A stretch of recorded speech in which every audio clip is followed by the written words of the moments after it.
Dzień dobry. Good afternoon, ladies and gentlemen. The door is closed, so the time has come to kick off. My name is Wojciech Duna, and I will have the pleasure to be the host of this event. This event has been organized by the Polish Ministry of Health and is devoted to the health program, together with two predefined projects which have been financed from the Norway grants and from our state budget. Our today's conference, just to shed some light on the organizational stuff, because I have some experts here to be invited onto the stage by a few organizational issues. Entire conference will be held in Polish, but we provide you with simultaneous interpretation into Norwegian and English. We also have some online audience with us. Welcome. So just shortly, let me tell the same in English. Welcome to the conference organized by the Polish Ministry of Health. The conference is related to health program and two predefined projects completed during this program. The conference, the program was financed by Norwegian Financial Mechanism and the state budget of the state of Poland. And just a very short technical information, the whole conference is in Polish. Of course, we do have a guest from Norway and other countries that will speak English, but we have a simultaneous translation in English and in Norwegian, so to people who join us online, just select the right channel, and the people who are here with us, just please take the devices that will let you do this. Okay, wracam do języka polskiego. So going back to English, the time has come to invite onto the stage the Under-Secretary of State at the Ministry of Health, Ms. Katarzyna Kacperczyk. The floor is yours.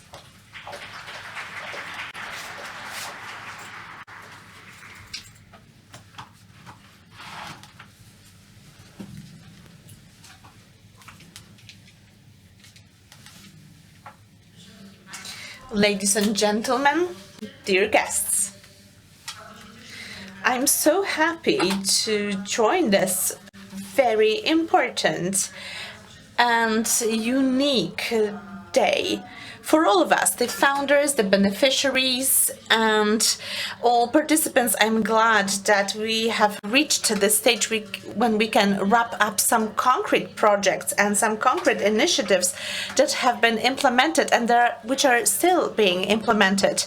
I would like to welcome you wholeheartedly and thank you for joining us for this conference.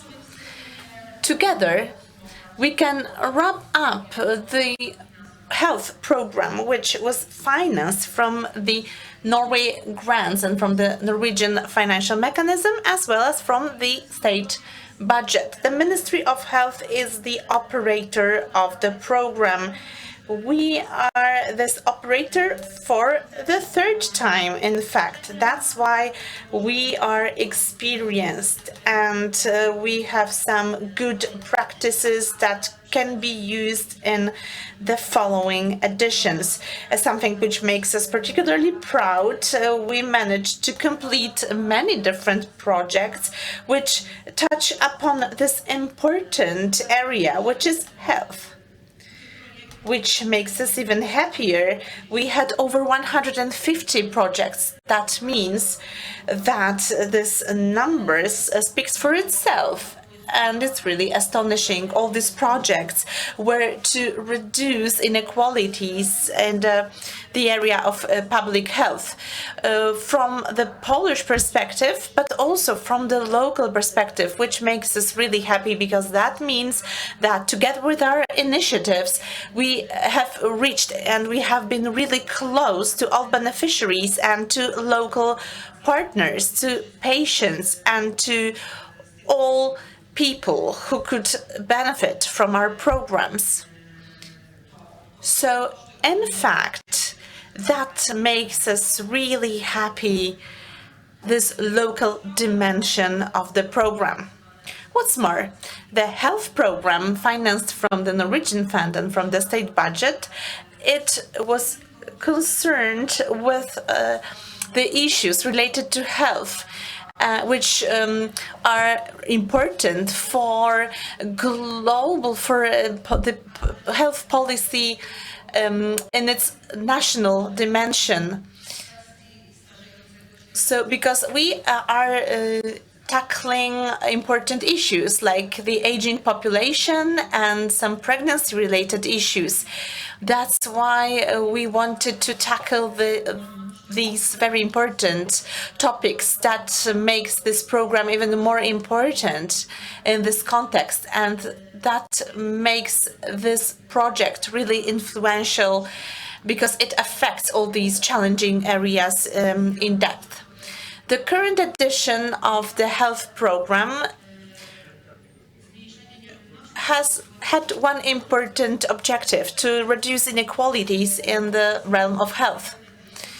Through development of telemedicine, promotion of healthy lifestyle among children and adolescents, we know how important it is in the context of prophylaxis and preventing important diseases. And that is an important priority that has been set by the Ministry of Health. So I think a lot needs to be done in this area, and we appreciate the financial means that we could devote for this priority. Apart from that, the financial means were allocated to mental health.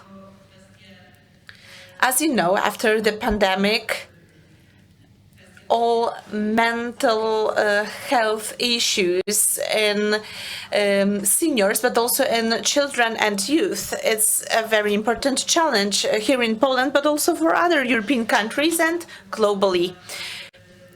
So the Ministry of Health is working on important reforms in order to provide mental health support on a local scale. So that is an important challenge we need to stand up to.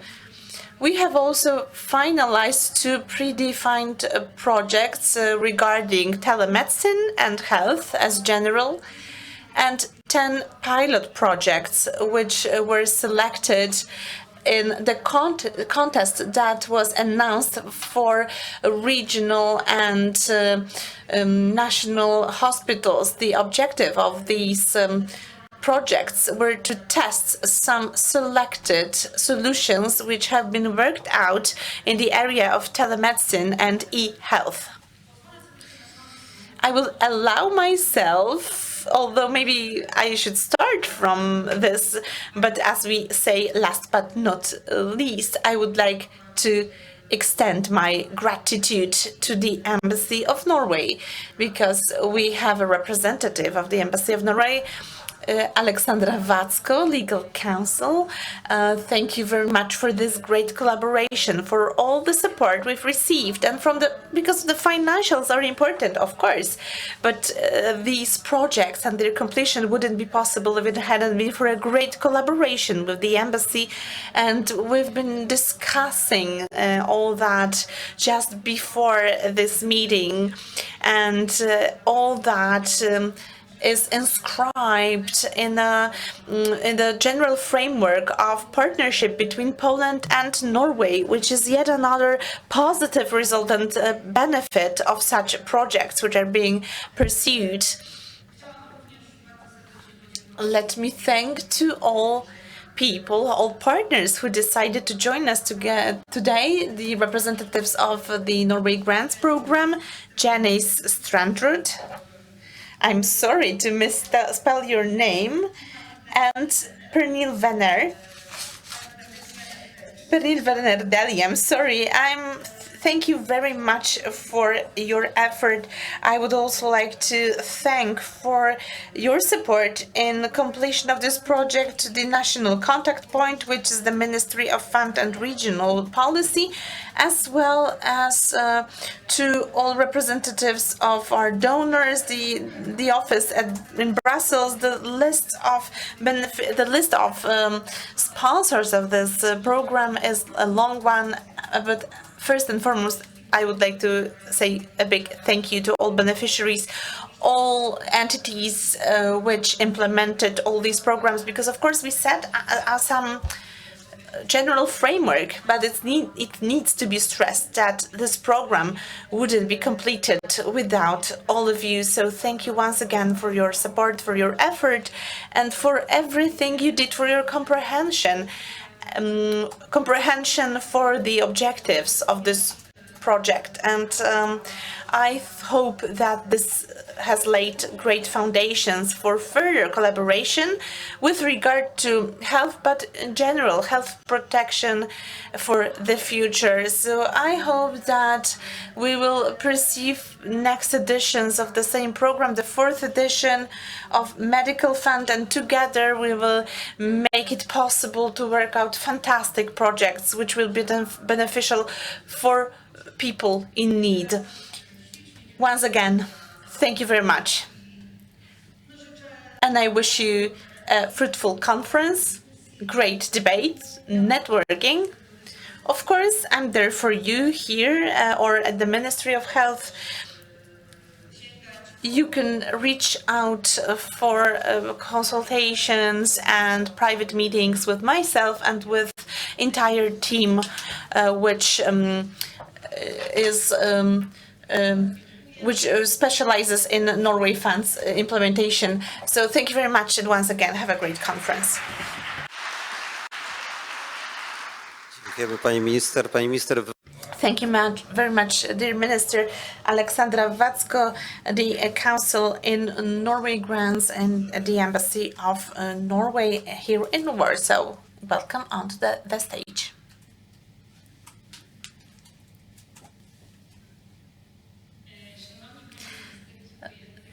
Dear Minister, thank you very much for this great introduction. And ladies and gentlemen, joining you at this conference, this closing conference of the health program. As perhaps many of you already know, but I will still stress it again, the EA and the Norway grants is funded of common values, human rights and solidarity aimed at reducing social and economic inequalities in Europe. Poland is far the biggest beneficiary of these grants, having received close to 2 million euros since 2004. And this year, we're actually celebrating 20 years of this cooperation. And I must admit that I've been here a couple of months, but I already know that the grants are quite unique. They give a good opportunity for cooperation on many levels between individuals, institutions, regions, but also politically. And I know there are more than 1,000 of projects all around Poland with covering different sectors, such as the environment, energy, health, research, civil society, and justice.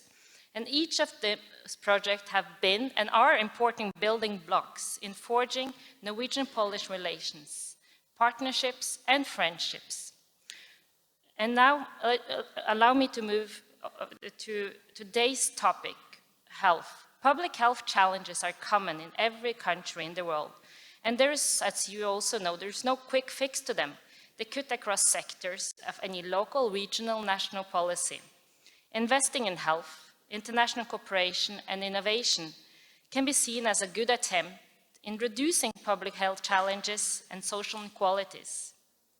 Investing in health sector is not necessarily only a cost. Better health is bankable for the whole society.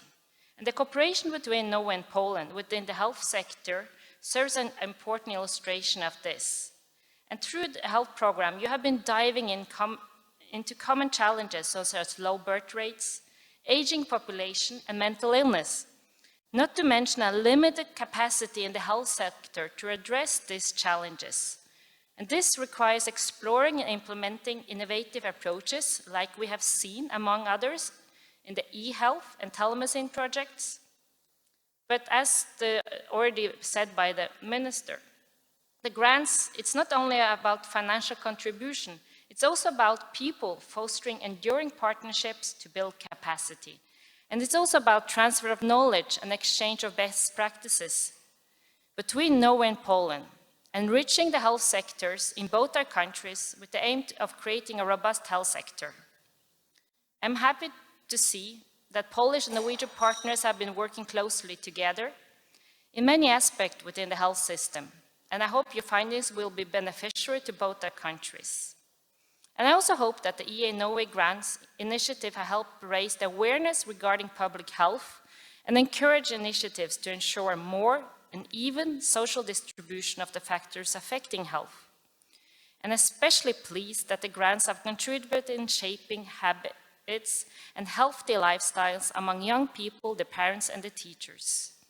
And I would like to congratulate all the parties involved in the different projects for excellent work, despite the obstacles you have encountered through this period, including COVID. And I would especially like to use this opportunity to thank the program operator and the Norwegian partners involved. This success underscores the importance of continued investment in health programs, which are vital for building resilient societies. And as some of you already know, there is a new perspective of the EA grants coming up. And I hope there will be opportunities to strengthen this cooperation within the health sector as well. And we already have an agreement between Norway and the European Commission. And now it's up to the EU and its members to approve this agreement so we could get down to work. And again, Poland will be the largest beneficiary. So pending the final EU approvals, 925 million euros will be allocated to Poland. So today, I would looking forward to learning more about the different projects and the challenges and the results you have endured. With that, I wish you best of luck of the conference. Dziękuję Państwu za uwagę. Thank you very much. Thank you for your attention. Thank you very much. And now the floor is to Justyna Wajdak, Head of Department for Investment Assessment and the Ministry of Health.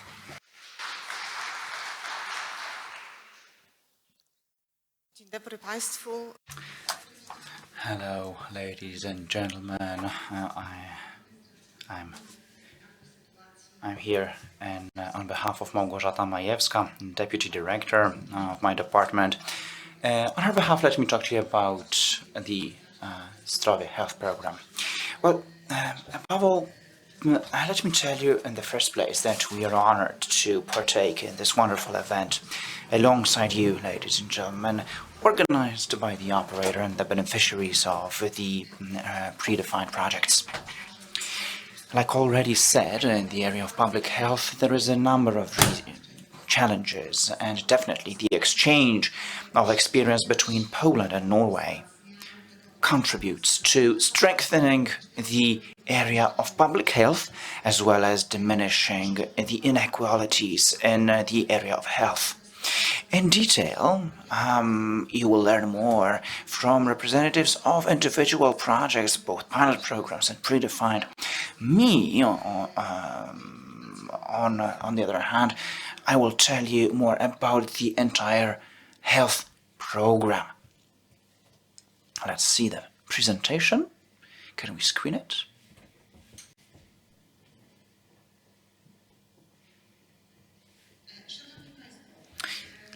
Ladies and gentlemen, the operator of the program is the Minister of Health. The program is carried out in cooperation with the Norwegian Directorate for Health. The aim of the program is reducing social inequalities in terms of health through telemedicine, policies, e-health, healthy lifestyle in children and teenagers, and environmental model of psychiatric health. 18 million euros, slightly more, is the budget of the program. The program as such focuses, one might say, on three main areas, the three pillars: two predefined projects and the pilot programs. The first among these is the one rolled out by the Information Department of the Ministry of Health in collaboration with the Norwegian Tromsø institution. The budget of this program stands at 5.2 million euros. The goal of the project being working out by the Polish and Norwegian experts of models in 6 areas: cardiology, geriatry, psychiatric, diabetics, and chronic illnesses. And they were appraised. And about the details, you will learn more from the representative of the predefined project in the further parts of this conference. Another project covers the healthy lifestyle in children and teenagers, prepared by the department, by the Ministry of Health in cooperation with the Oslo Institute in Norway and the Vertel department. The focus was spreading a healthy lifestyle in children and teenagers.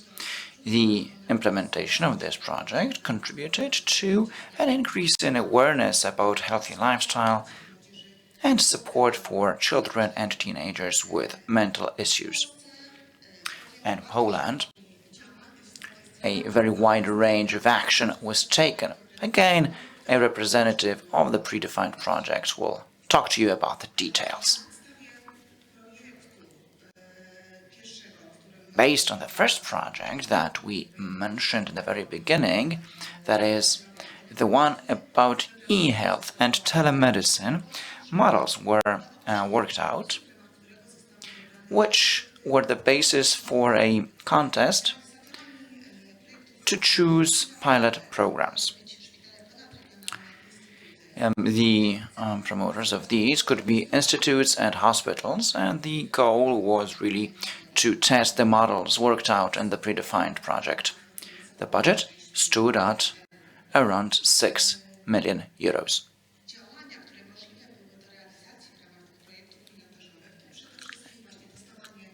So this was all about working out models of e-medical solutions, purchases of equipment, and importantly, all the projects had to be carried out with basic healthcare units. What was non-obligatory was two-way cooperation with Norwegian institutions, and out of 10 that were carried out, 7 did indeed collaborate with Norwegian partners. This slide shows you the breakdown of projects into models. The most common ones, as you can see, was cardiology, then pulmonology, geriatrics.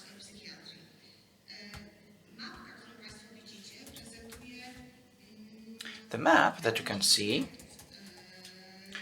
represents the beneficiaries and the geographical spread between different voivodeships. But since this was inter-regional, in terms of projects, the projects did not limit to a single voivodeship. They covered entire Polish territory. These gives you the outlook of the projects for in cardiology, mental care 1. 2 were with Norwegian partners, and psychiatrics 1 with Norwegian partners. In pulmonology, all the projects had Norwegian partners, geriatrics also, and obstetrics saw no cooperation between Poland and Norway. Now, summing up the outcomes of the projects, over 5,000 people or covered by telemedicine services, and the number of services provided amounted to 10,000. You will hear more about the details from the beneficiaries of these projects, so I encourage you to partake in the upcoming conference. On my part, let me tell you a big thank you, and I wish you a fruitful conference.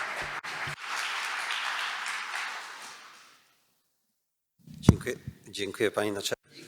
Thank you very much. And now it's time for Pernille Werner-Deli of the Norwegian Directorate of Health.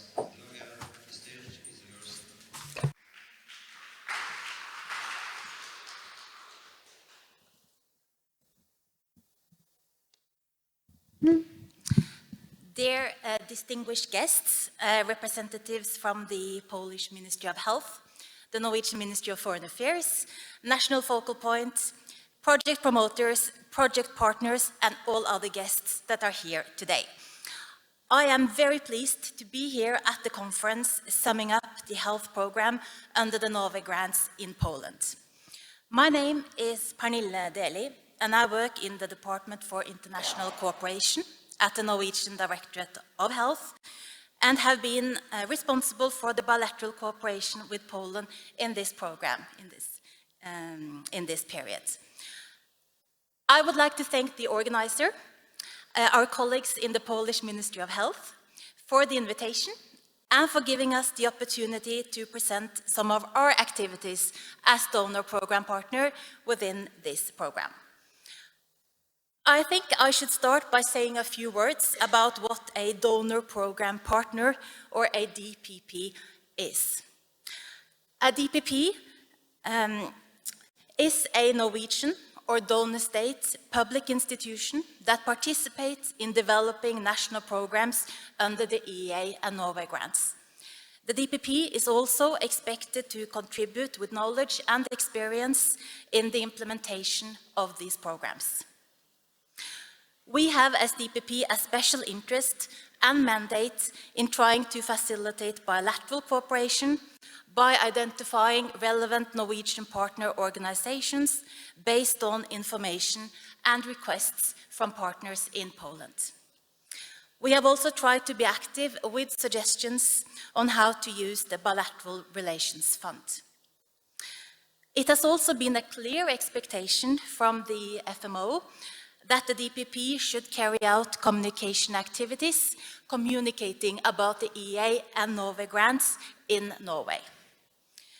In addition to being DPP in Poland, the Norwegian Directorate of Health is also DPP for the health program in Romania and programs on domestic and gender-based violence in Estonia and Slovakia.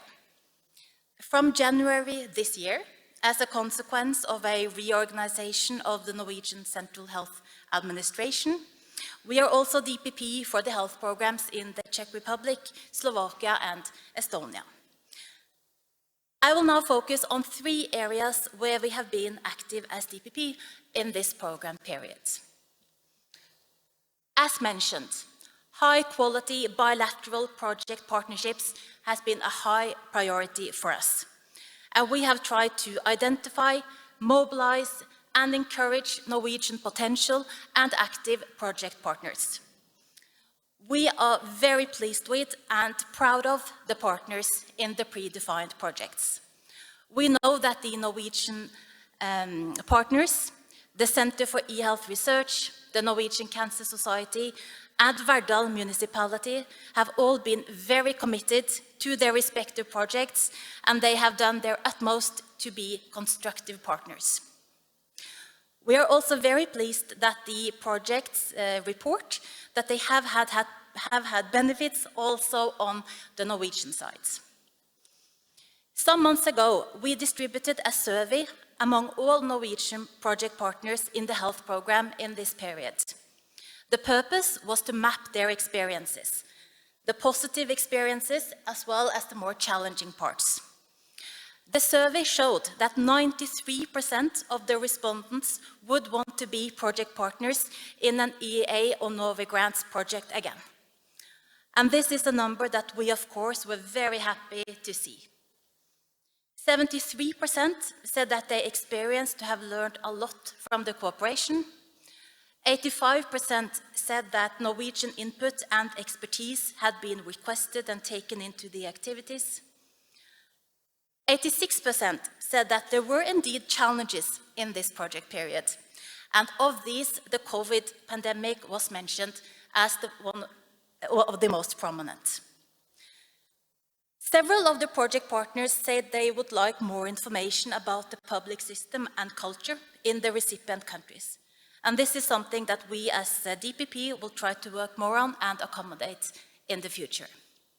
But the take-home message is that Norwegian project partners appreciate the project cooperation under the Norway grants. They experience that their input is taken into consideration, that their expertise is valuable, they learn a lot, and they would like to be project partners again.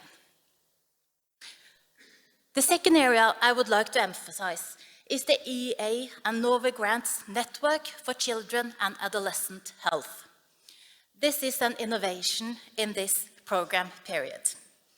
The idea behind the network was to enable the exchange of experiences, challenges, and lessons learned between all relevant EEA and Norway Grants program areas working in the field of children and young people's health.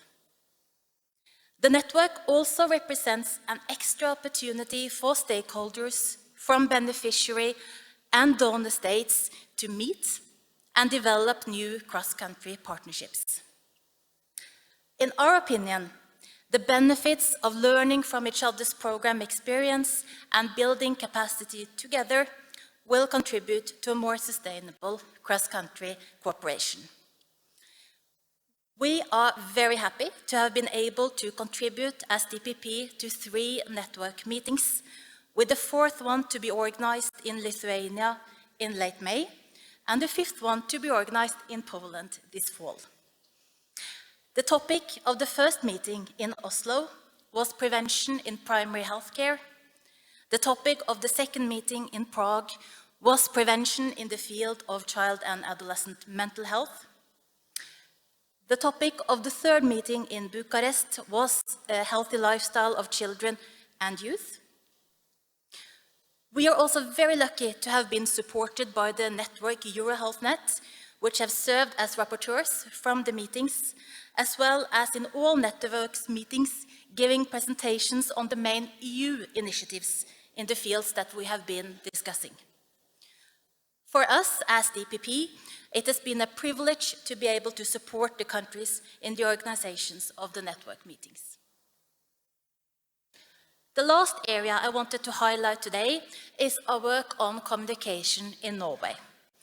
We are, as DPP, expected to spread information on the EEA and Norway grants, its programs and projects, the existence, the objectives, the possibilities for actual bilateral cooperation, the implementation, results, and the overall impact of the programs. We have worked closely internally with our communication department and made several news articles and films about the projects that have been published on our web pages and distributed widely through social media. And I think you will see one of the films later today. We have also each year taken part in a joint DPP initiative across sectors at Arendalsuka, an important annual political festival in Norway. Also this year in August, we will be present at this event. Of course, this program period has been affected by the COVID pandemic. For a long time, it wasn't possible to travel, and activities were either cancelled or carried out digitally.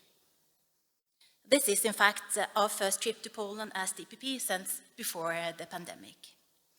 For us as health authorities, one clear point of learning from the COVID pandemic is that international cooperation in health truly matters. The EEA and Norway grants give us the opportunity to learn and draw from the unique experiences between Poland and Norway, strengthen both European cooperation, and acquire knowledge and best practices that are mutually beneficial. The Norwegian Directorate of Health is proud to have contributed as DPP to the health program in Poland, and we look forward to this conference. Thank you for your attention.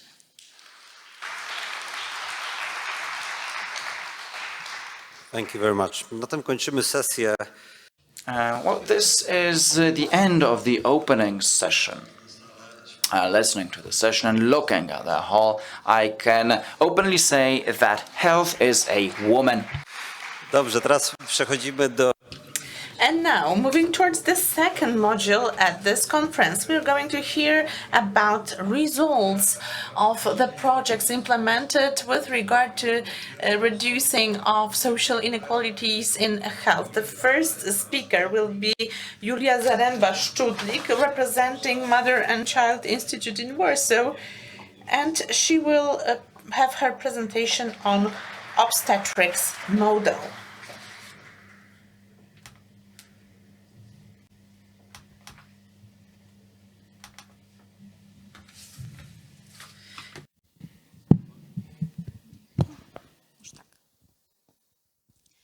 Szanowni Państwo, Ladies and gentlemen, dear Minister, let me use this opportunity to thank you for invitation. My name is Julia Zaremba-Szczudlik. I'm a perinatologist and I work at the Mother and Child Institute in Warsaw. And I'm a project representative. Let me present the project Hello Mom. This is a pilot of telemedicine care for pregnant women. And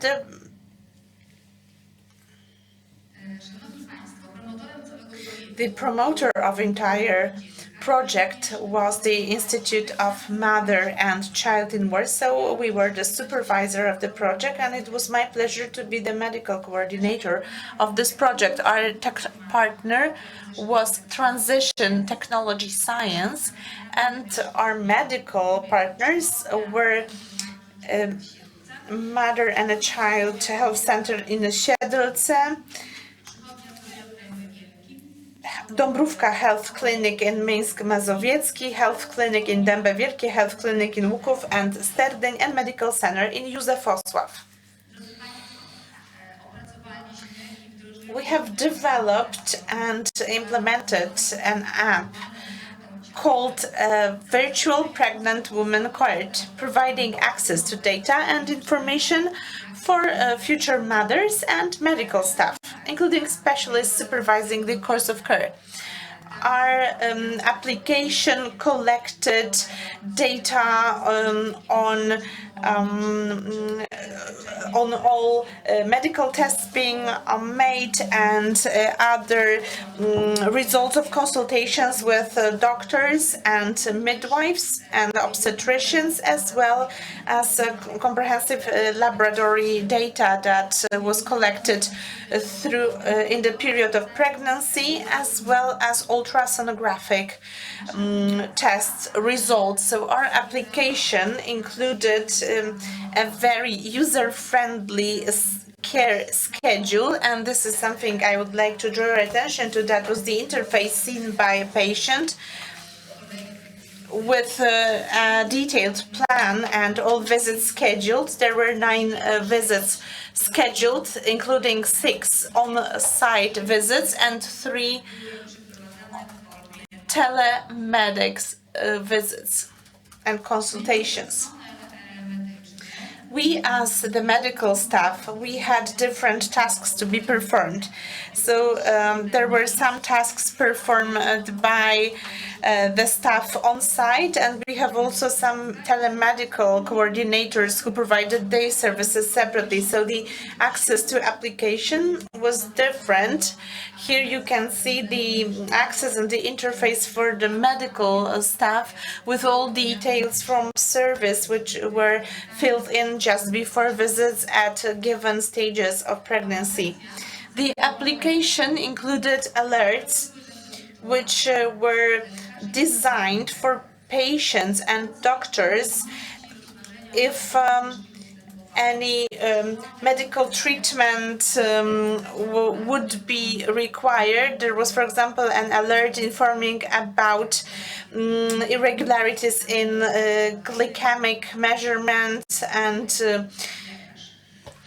such an alert was sent to a patient and to the doctor. We also offered some information alerts, some notifications. One example of that was the information that was sent to a doctor, for example, for RH minus blood group, for example. Remember about prophylaxis and remember about serological conflict, which is possible. The application included an information on fetus movement and remote CTG measurement results. So if there were some patients were equipped with remote CTG equipment, so that was the device to monitor the heart beating of fetus, and measurement was collected by qualified medical staff immediately after such a test was made. Our application included birth program, birth plan, and assessment of the risk of postpartum depression according to the Beck depression scale.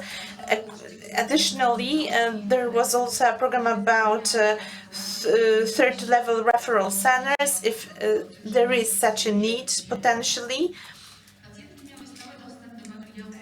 Patients could use information materials, so tele-education on physiological pregnancy was provided, also breastfeeding information about healthy lifestyle during pregnancy, and physical exercises which are recommended for pregnant women, also on body mass, which is normal for pregnant women.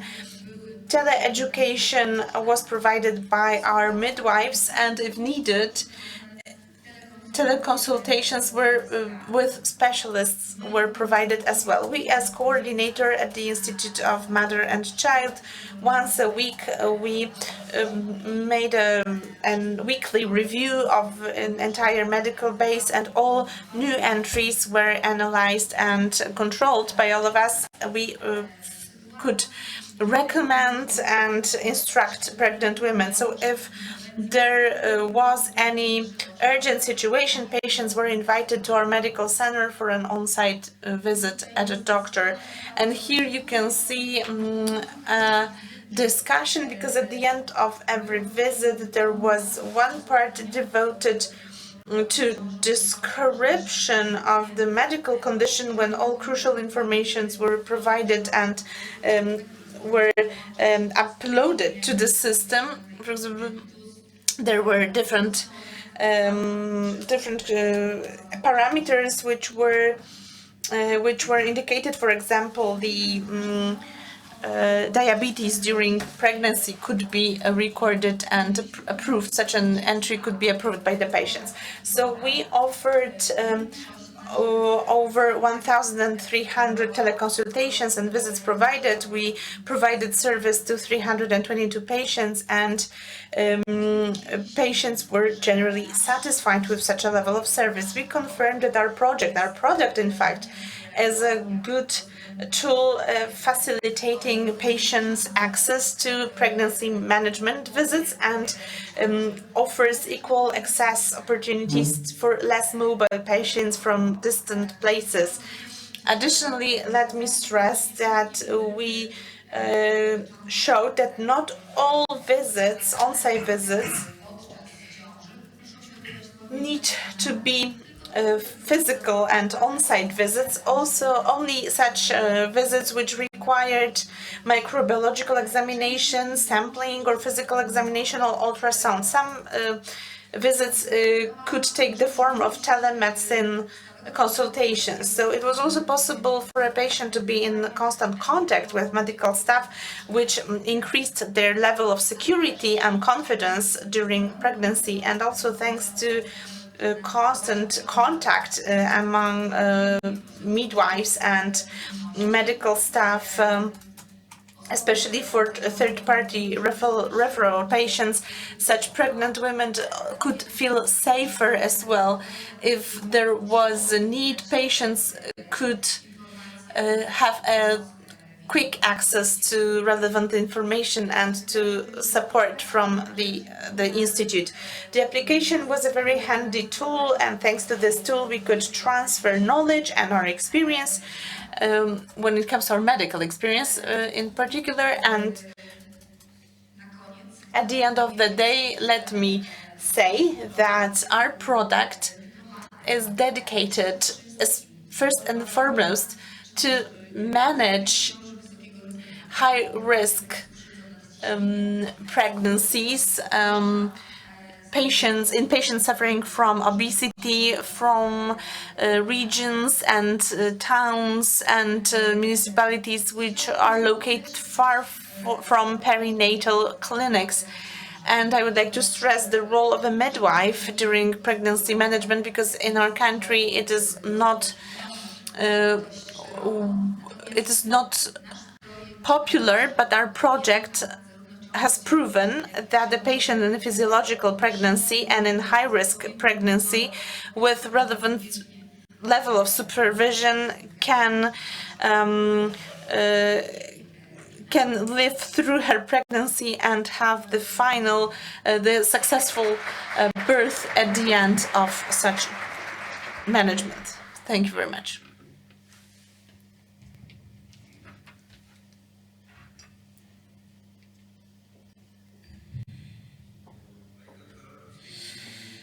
Thank you very much. And now about psychiatric module that will be covered by Roma Sobczak from Independent Public Healthcare Center of the Ministry of the Interior and Administration in Szczecin. Welcome onto the stage.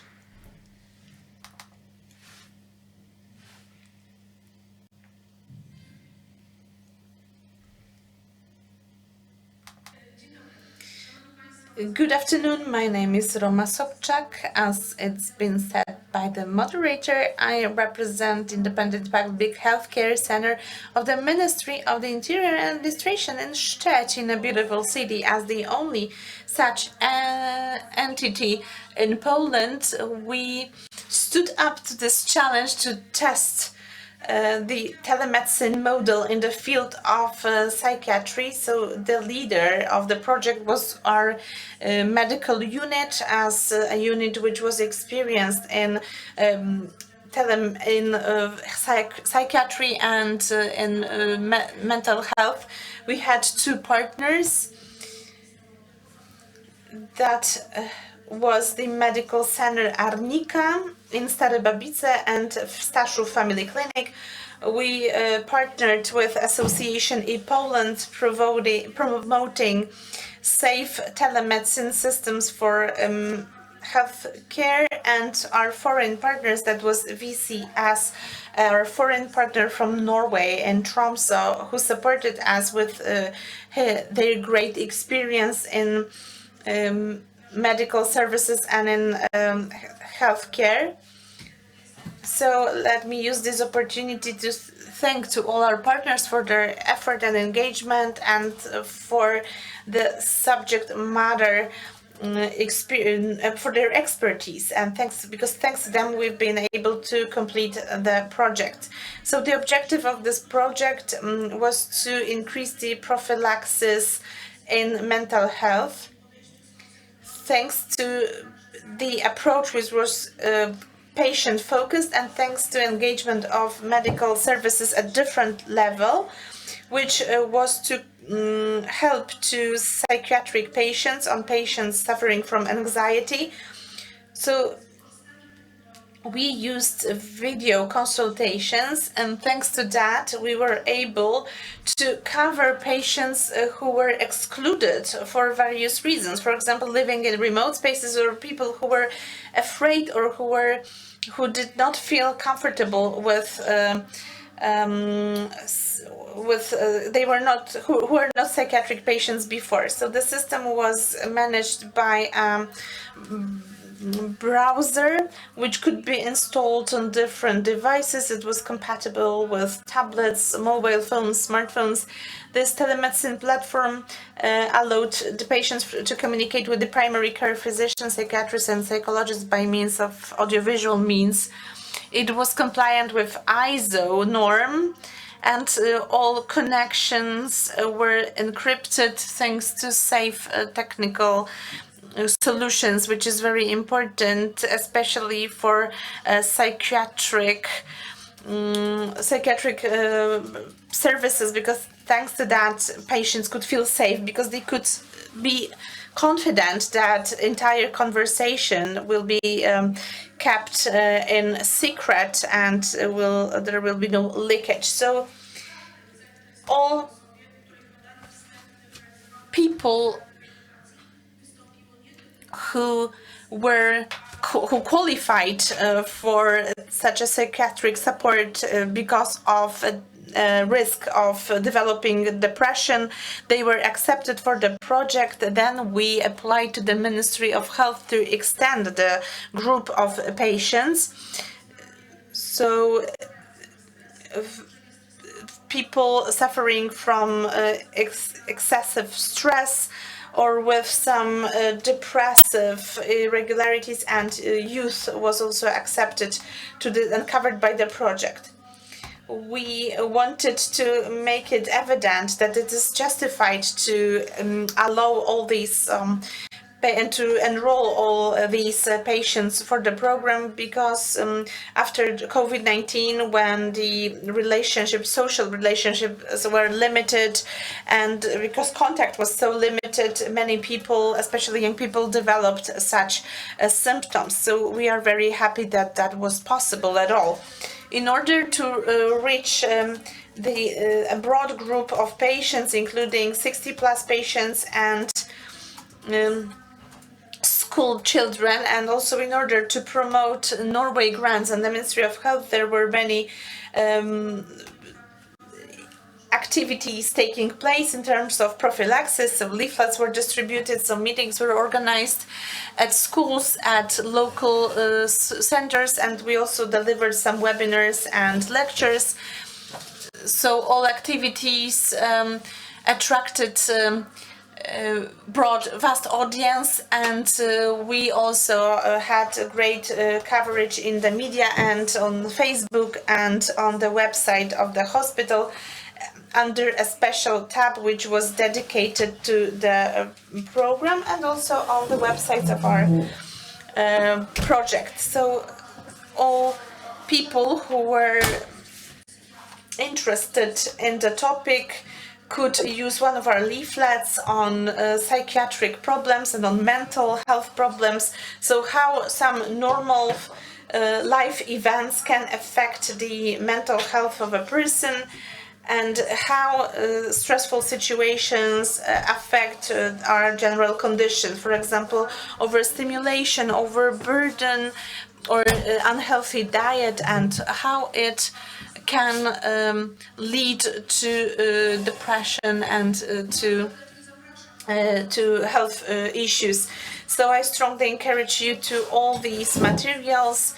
You can download one of our leaflets, which are available on the website of our hospital, on the website which was particularly dedicated to this project. These materials are available free of charge and include a lot of interesting materials. These materials were developed by a group of specialists in the field under the supervision of Luisa Reddick, who is a psychiatrist and a specialist in the field.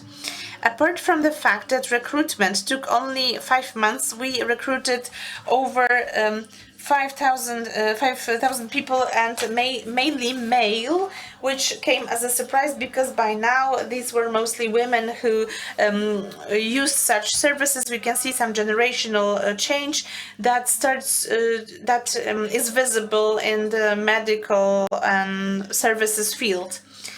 So these were mostly young people among between 18 and 59 years of age, and this is how they discovered that they don't need to travel or commute or travel their voivodeship or region, and everything can be provided remotely. So our patients informed us about their adaptation problems and their reaction to stress. They have some sleep trouble. They found it troublesome to sleep, or they have the feelings of sadness, depression, of hopelessness, or they just felt tired and were lacking energy. So the majority of patients were also covered by a psychiatric consultation. When it comes to the structure of irregularities in male, we have to deal with depression and women, depression and depressive episodes. And now let me show you a few indicators that we have worked out with thanks to the reports and evaluations that was carried out. We asked psychologists to evaluate the video consultations. And, well, the model was only tested for 4 months. And yet 5,083 video consultations were completed, and the participants were asked to evaluate the quality of sound and video, and the average stood at 86.44. Also, the patients were asked to do the same, and the average was 90 to 43%. Over 96% patients would recommend participation in video consultations with a psychologist, psychiatrist to others in need of mental health support. In terms of the model's effectiveness, here come the 4 main conclusions, because to present to you with more, I would need another half hour of time. Well, there was a low share of no-shows. 417 people were involved from areas identified as excluded municipalities, that is, there are no institutions of mental health support.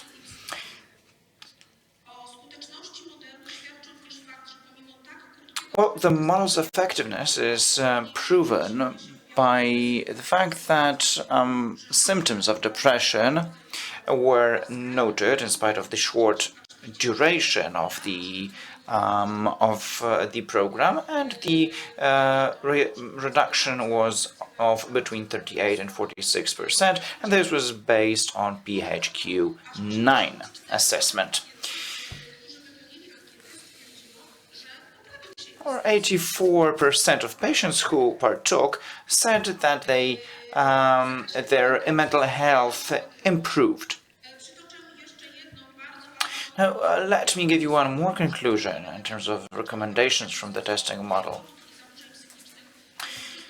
Telemedicine model in psychiatry is treatment diagnosis of mental diseases and disorders in a modern approach to healthcare. The model shows that telemedicine care is ineffective in terms of diagnosis, treatment, and prevention as classically understood benefits, but more accessible. So it would be advisable to expand the catalog of free benefits in mental health and the form of video consultations due to the growing population of people in need of this kind of assistance. And all this is the outcome of work of experts in psychiatric psychology and telemedicine tools, with the participation of Professor Paweł Mierzejewski, Head of Pharmacology of the Institute of Neuropsychiatry and Neuropharmacology.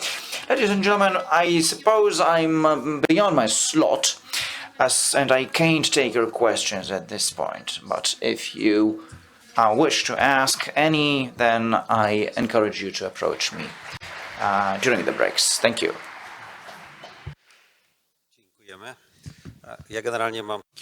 Thank you. Thank you very much. I'm supposed to be in control of what's going on here, but I do my best. But it's not always possible, you know. Welcome. We would like to anticipate healthy lifestyle in teenagers and children, which we're going to talk about in a moment. But healthy lifestyle is about physical activity, about exercise. So if you want to influence young people, then we have to set example. So let's move around a bit. You know this. Let's wake up. Head, shoulders, knees, and toes. I'll be singing, and Grzegorz is going to show you what you should be doing. Please stand up. Head, shoulders, knees, and toes. Knees and toes, knees and toes. Head and shoulders, knees and toes, and so on and so on.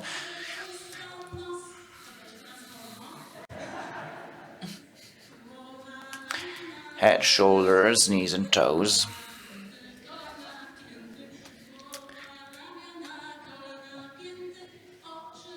Eyes, ears, mouth and nose. You know, we work in the kindergarten. No. Now we're going to go faster. I like children do, and they love it. Head and shoulders, knees and toes, knees and toes.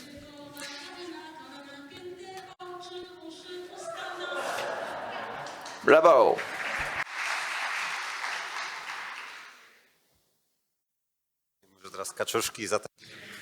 Alright, thank you very much for that. Now, cardiology. Anna Drochomirecka of the National Institute of Cardiology and Transplantology of the Cardinal Wyszyński National Institute.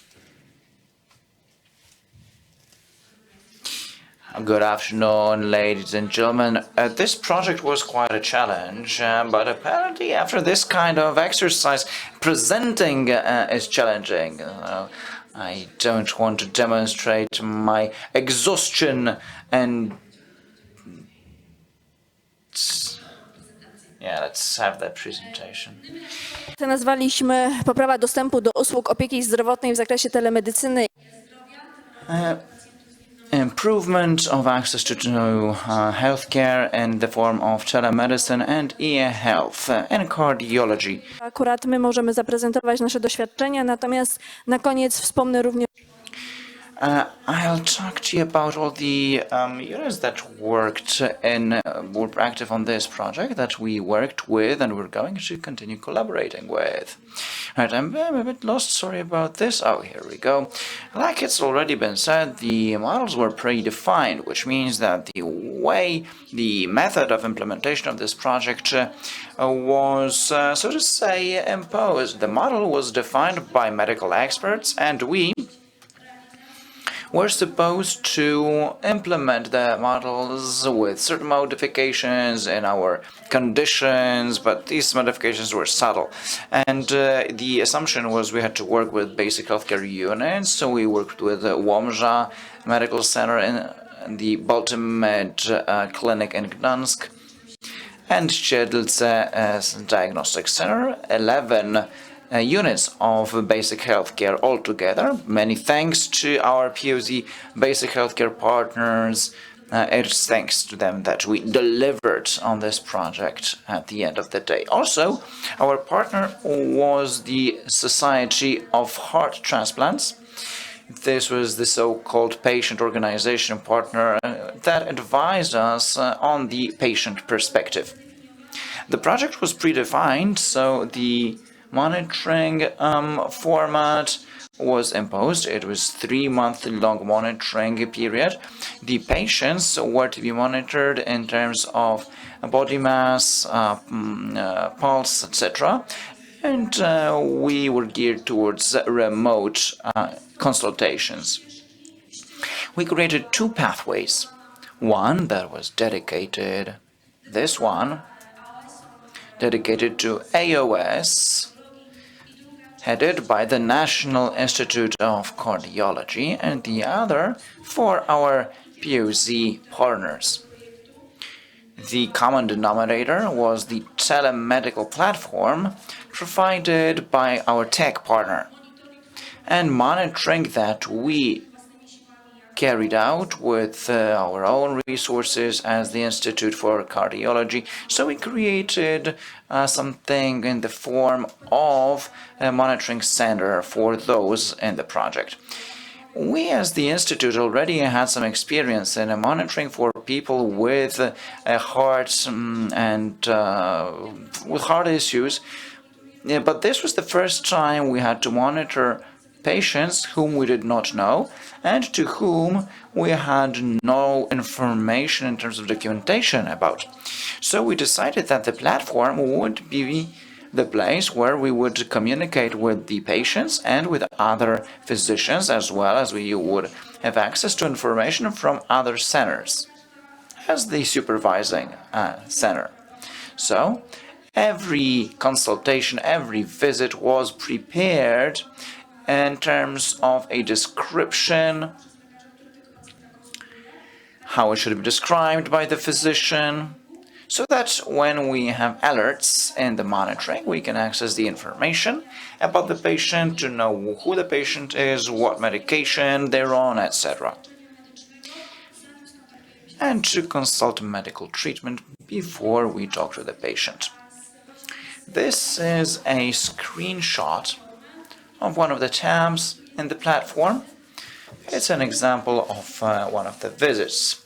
3 elements related to description. So, description, already questions about the patient, so that all the information, regardless of which center that's in, have a similar format, so certain information is always available in a similar form. Another screenshot from our telemetric platform. This is how the doctor saw the measurements. Unfortunately, there are some issues with this picture. You're not seeing what you should be seeing, and namely all that was correct was in green, while alerts are in red. So, the physician, seeing this interface, knew straight away which medical tests are key. They could organize this, and every alert was set for the patient individually.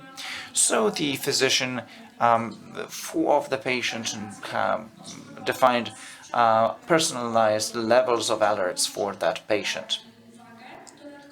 Every patient had pressure meters, scales. Also, the patients could download applications with a certain access to the platform or received a smartphone with an application from us.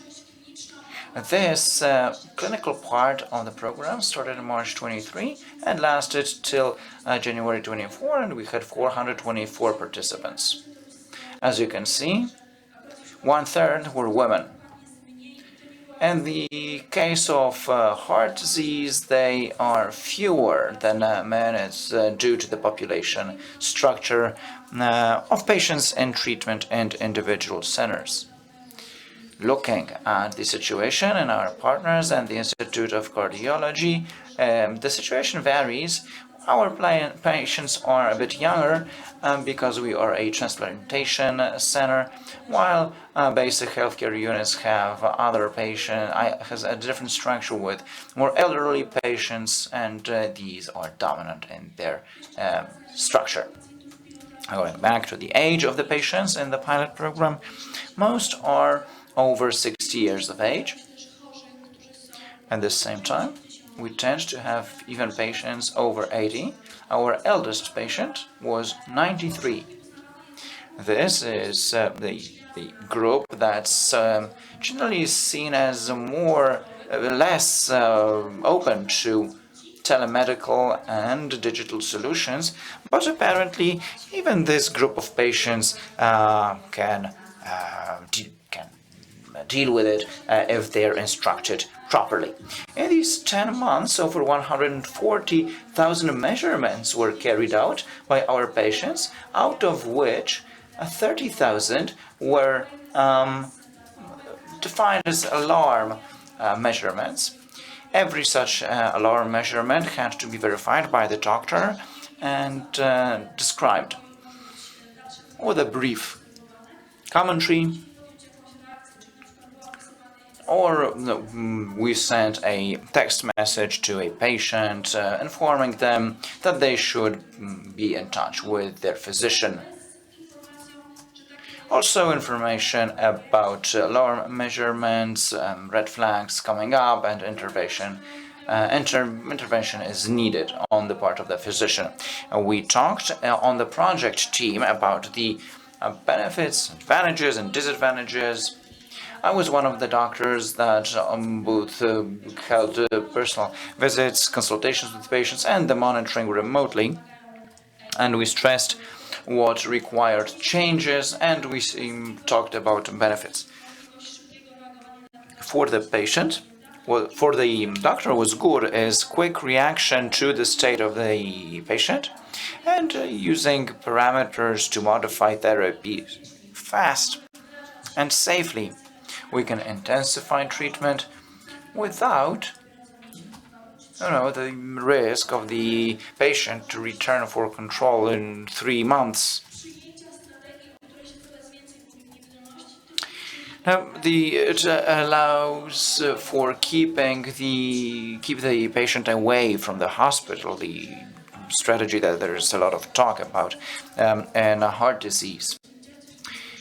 If we see that the patient has some symptoms, we can then call the patient for a visit, but we don't need to necessarily have the patient in the hospital for more advanced treatment. This was a predefined project, so, like I said, some of the elements were outside of our realm. We had to stick with the monitoring, with the tools made available, and we missed Między wizytami i czasu monitorowania. Są we missed ECR possibilities, ECG monitoring possibilities because it was remote, so that was a missing piece of data, and some measurements were not included in the project. So it's a conclusion that this kind of model is quite a burden for the staff and for the institution. We need to bear in mind that there's a learning curve, like for example, removing the alerts and artifacts.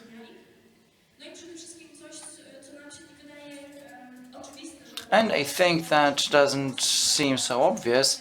That is, our tech partners are experienced in this kind of approach, and on the tech part it should go smoothly. Unfortunately, that is not necessarily the case. After this almost years cooperation, we now understand that every platform of the kind has to be adapted to the project and has to be tested in the preliminary period so that it's fully functional at the stage of the implementation. Alongside this kind of activities, we carried out all kinds of educational and promotional activities, including this guidebook for patients. It was printed and it's also available in a digital form on our websites. We have materials for both patients and physicians to remind physicians about modern methods. We organize educational picnics carried out under Healthy Life program. We joined the program with our promotional activities. We visited 10 locations with employees and representatives of patients' organizations. Now the question is, how do patients evaluate participation in this project? Well, we're very happy to see that a big majority of patients have a high evaluation or a very high evaluation of the project. We asked all of them to take part in the questionnaire. Unfortunately, not all of them answered. Only 2% of those polled said that the project and the solutions proposed were not up to their expectations and they didn't like them. We asked the following question as well. The participation in the project, did it increase your awareness about heart conditions? And most said yes. This means that we reach patients with knowledge, with awareness raising, etc. So a big thank you to the nurses who were mostly responsible for educating the patients. How did they appraise the tech solutions? Well, we got a high mark here too, but unfortunately every fourth patient did experience some technical issues often, and this was true particularly for rural areas where cell phone reception is not so good, not as good as it may seem. Also, what is a added benefit, a consequence of this kind of programs is awareness, self-awareness, control of health condition of the patient. 60% patients said, yes, I continue my measurements and I do it regularly. A third of the respondents said, yes, I do continue, but not so regularly. Only 8% say, no, I'm not going to measure anything still. The questionnaire included 10 questions and gave us opportunities to see to what extent other elements impact the patient's satisfaction. We saw that this was particularly beneficial for those patients who believe that their awareness grew thanks to the project, that they continued their measurements, and this shows that it's collaborating with patients that are willing to work with us is better and gives more fruit. It's I should be talking about what we do. It should be daily practice, not limited to the project. Those patients that had technical issues with the application more often said that this was not valuable for them. The number of visits were quite numerous, much more than in regular healthcare. Still, a big chunk of the patients said that there were too few visits. And something I can add on top, the project was completed in January this year, yet our activities continue. The idea of developing telemedicine in diagnostics, in treatment, in heart conditions is important. So, it is my pleasure to share with you the information that the Ministry of Health, under the National Program of Heart Disease, has accepted our activity under 16.2, which covers the continuation of partnership-based projects and the summary of 4 projects and 3 different units that carried out the project. That is the Cardiology Center for Mother and Child and Department of the Ministry of Health in Rzeszów and 2 others. We managed to communicate with content-wise partners of the project, and we jointly concluded that we would continue working on modifications of the model that was put forward so that we stand chances to implement the model in diagnostics and treatment. Thank you.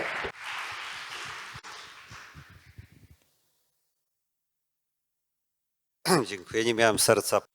Thank you very much. I didn't want to speed you up, but so I think that we will resign from dessert and our hearts will be healthier thanks to this modification of the agenda. POHP and geriatrics. Anna Stapkiewicz will be the next speaker. The COPD model and geriatrics model, the military clinical hospital with polyclinic independent public healthcare center in Wrocław. Welcome wholeheartedly. My name is Anna Stapkiewicz, as it's been said before, and I represent the 4th military clinical hospital with polyclinic independent public healthcare center in Wrocław. We wanted to test 2 telemedics models at the same time. The first one devoted to geriatrics and the second to the pulmonological chronic disease.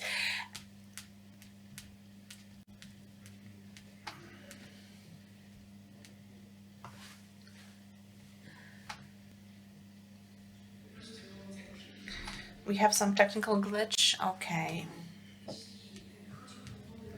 So when it comes to reasons why our hospital got engaged in this telemedics model, that resulted from the specificity of our patients who come to our hospital. So the fact that we have polyclinic, that's why we provide some outpatient specialist healthcare, as well as we operate as a hospital. So that is why we monitor the area from which our patients come. So the population of our patients is mostly the group 60 plus. This is the largest group. That's why we try to concentrate on the needs of these particular patients, believing that they will cope with something like telemedics with IT devices and smartphones. And we discovered that we were right. We have great observations. For example, a specific patient, a person who is over 60 or who is a geriatric patient, we discovered that these people are very skillful in using electronic devices. They have their smartphones, they mobile phones, and they have great confidence in handling them. So the one thing, which was that we wanted to lease mobile phones, we learned that people don't need that. They prefer to use their own devices, their own mobile devices. So, but when it comes to the model related to chronic diseases that was carried out in parallel, the patients that came to our polyclinic, these were 50 plus and 60 plus patients with a long history of smoking. We have analyzed the database of patients, and we were surprised because it happened that patients who approached us in the period of COVID-19 or long COVID, with long COVID symptoms, they were not so much willing to join the program, despite the fact that they have the diagnosis which qualified them. So we some diagnoses which were called POHP were excluded, and when they participated in our projects, we learned that they have different pulmonological diseases and other pulmonological diseases which are present in these patients. So we wanted to promote telemedics, and we achieved this goal because when it comes to the geriatrics program rate, which is over 20 patients, and to cover them with comprehensive project, we managed to do so. So we could feel that patients feel safe under our program. They are very much aware of their health conditions and the way they can cope with them if guided, even if they are still at homes and they do it remotely. We increased the number of early medical interventions, and our patients were aware of the fact. So that was about acute condition in COPD. So patients could feel that they are under ongoing supervision. We have monitored the model, and we're very grateful for this database that we could use for our research. So COPD model included 4 visits at a doctor, including 1 pulmonologist consultation. This pulmonologist consultation was not assigned to any particular period of time or moment in treatment. It could happen anytime. So we decided, as the program developed, we decided whether a patient qualifies for a pulmonologist consultation or not, or maybe they need it because of the some acute condition which is discovered on the way. So we tried to verify the qualification criteria according to CAT procedure, and we offered spirometry.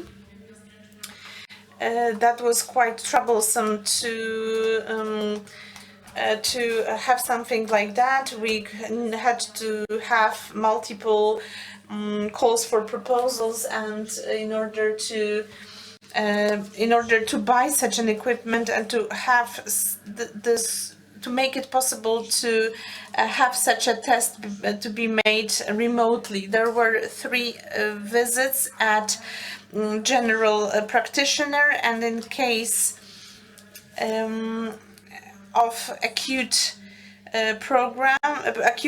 condition, we provided for a geriatrics consultation, and that was a remote consultation. In both models, only the first consultation, which was the qualification consultations, it was an on-site visit with physical examination, with a full interview with the patient, spirometry, and training how to carry out spirometry at home. So these were on-site visits. The most efficient way to recruit people for our program, these were medical events held in cities, so as Wrocław made it possible for us to organize and to participate in such events being organized by the town hall.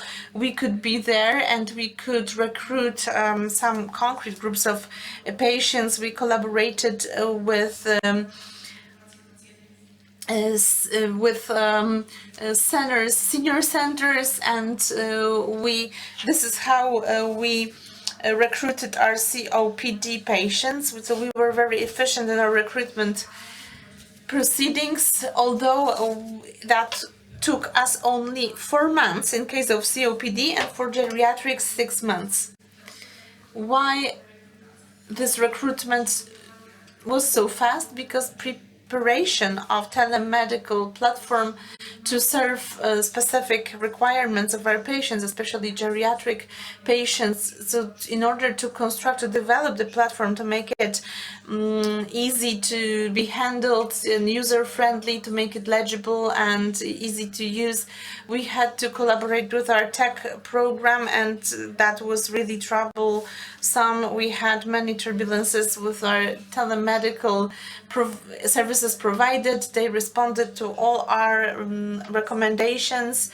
The entire process was under consultation with our Norwegian partner, and we could use their vast experience in telemedics. So I'm very grateful, and I would like to thank to Jola from the Horizon company for all her recommendations and practical knowledge that she shared.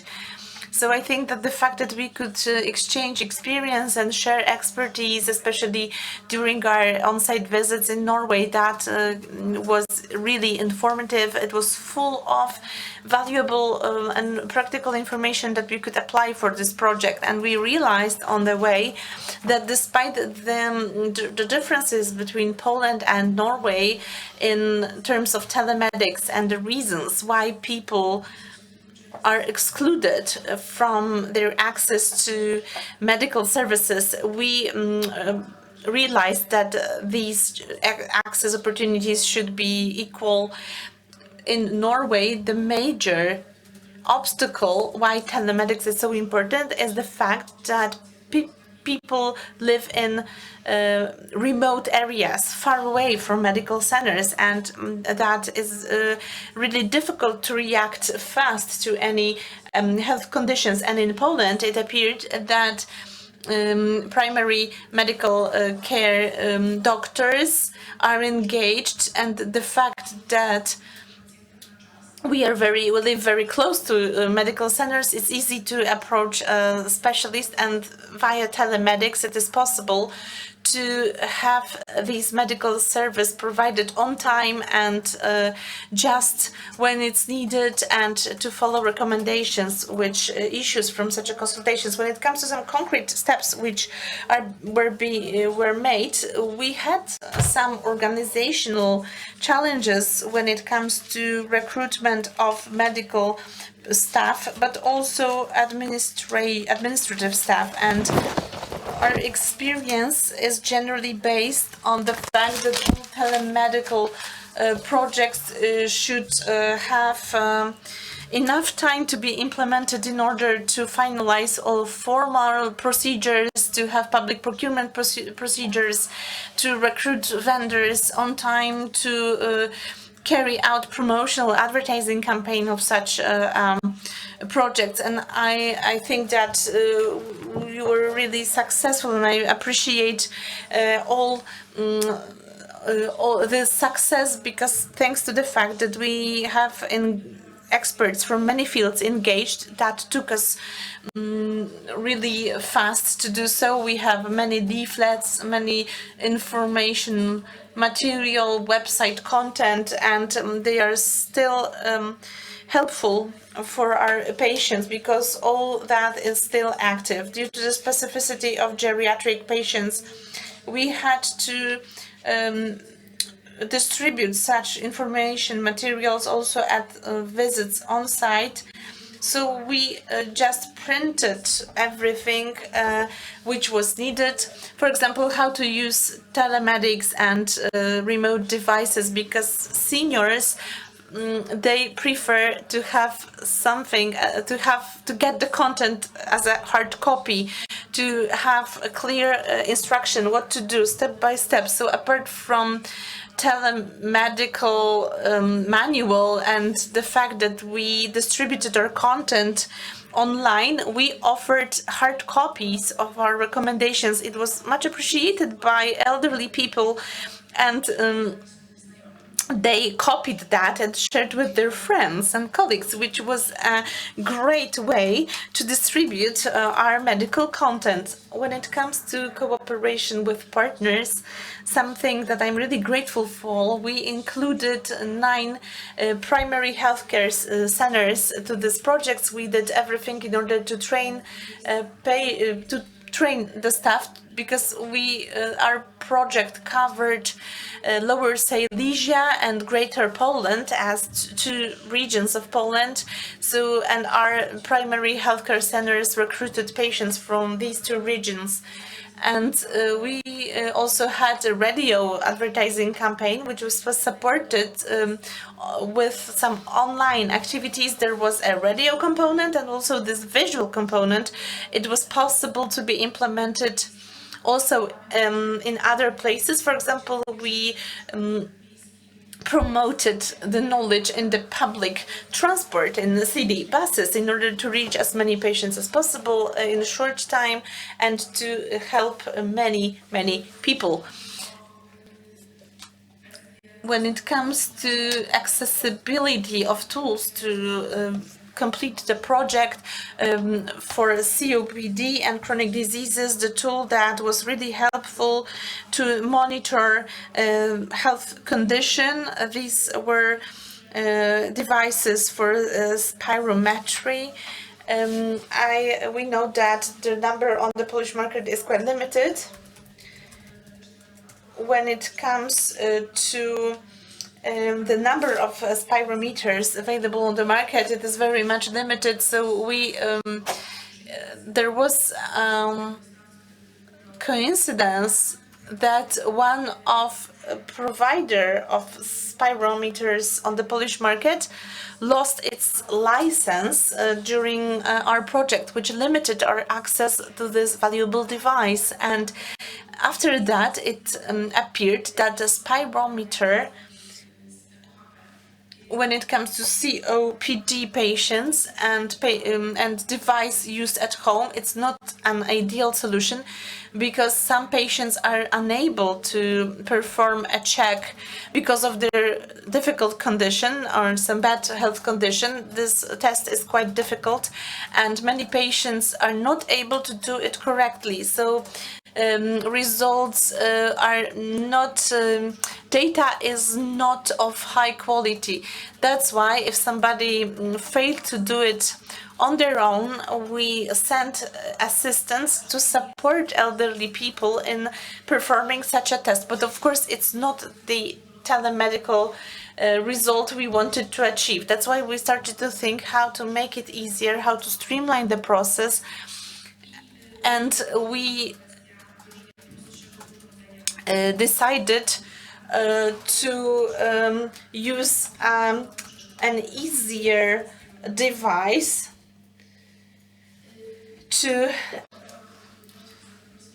so after these difficulties to acquire spirometers, we had to buy more than planned.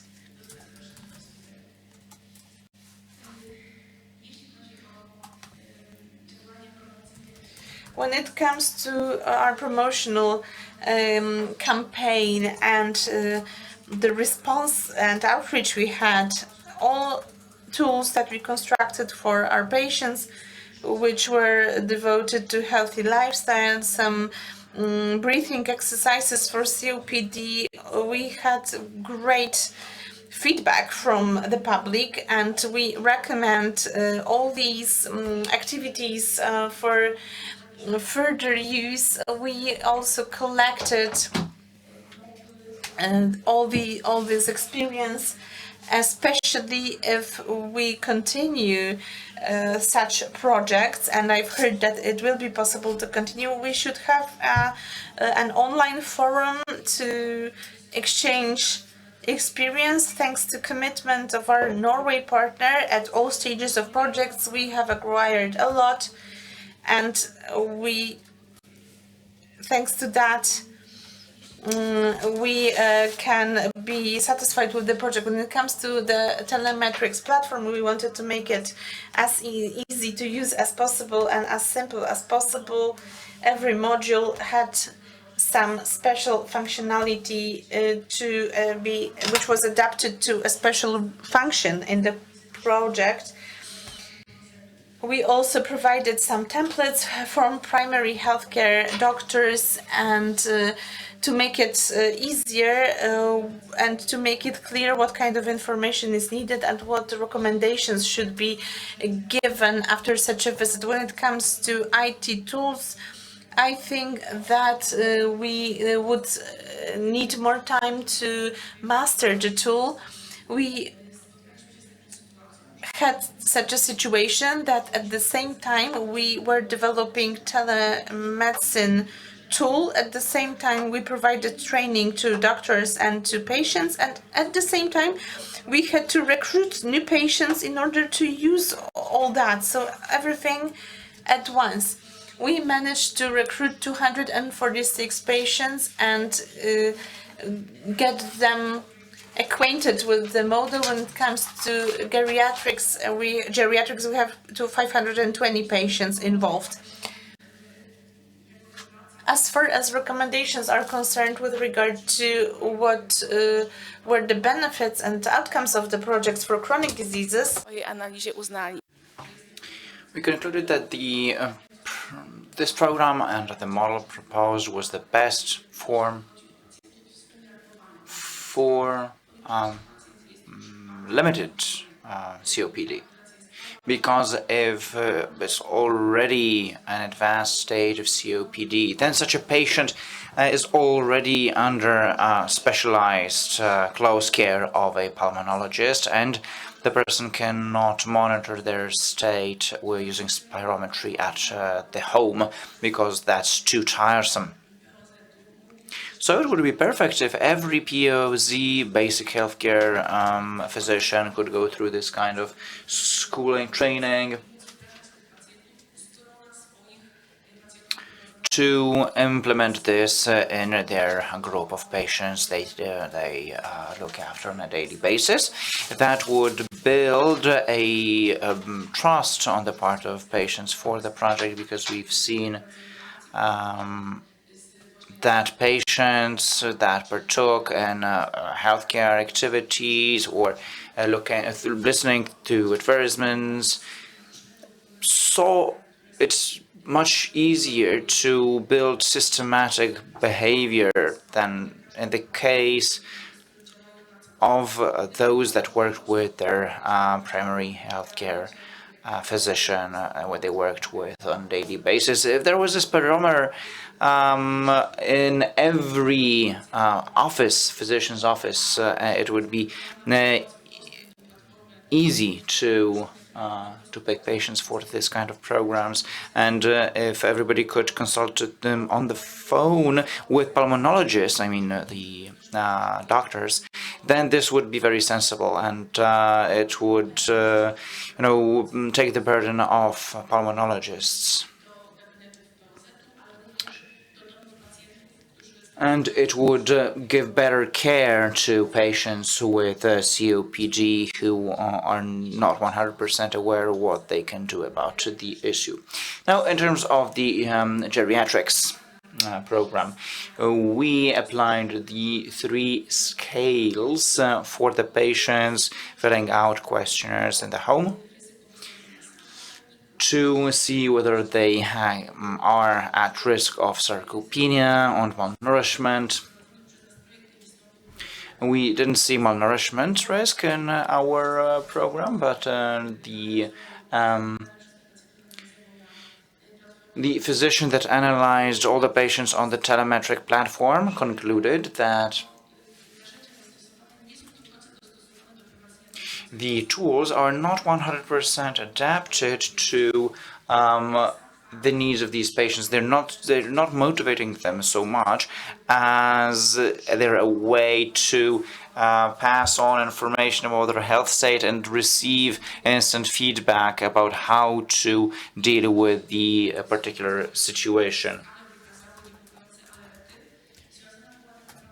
Most alerts were triggered by multiple issues that these patients deal with, because they have oncology issues, cardiology issues, and that's what generated alerts in the program. This is an optimistic conclusion, because those over 60 are not yet the group of geriatric patients who need ongoing monitoring, strict ongoing monitoring. They deal well on the whole with telemetric tools. We are often told that the pilot did not include, and it couldn't include, prescription issuing. And that, for geriatric patients, was an issue to these patients, that they had to go take our indication, go to their primary doctor, family doctor, and only then get a prescription. So that was a solution that was incomplete, as they said. One more conclusion from the project, particularly pertaining to geriatric patients, is that It's very important to include information that the project is being carried out by the Ministry of Health. All kinds of communication tools like tablets, smartphones, computers that we used in the geriatric project, and the phone calls included, were used when the patient could not cope with the tele-visit, remote visit, although we simplified it as much as possible, but some of them were simply not used to these tools. Patients took time to give us their trust. Patients were informed that this was under the Ministry of Health. Our assistants were very helpful. But the patients were distrustful in the beginning because there is a lot of fraud, concerning elderly people, the grandson method and such. So unless the person receives a text message, a confirmation of the meeting, they see this possibly as an attempt of fraud. Well, you were so passionate that I didn't know how to interrupt you. Thank you very much for this presentation. I have one word for you: lunch.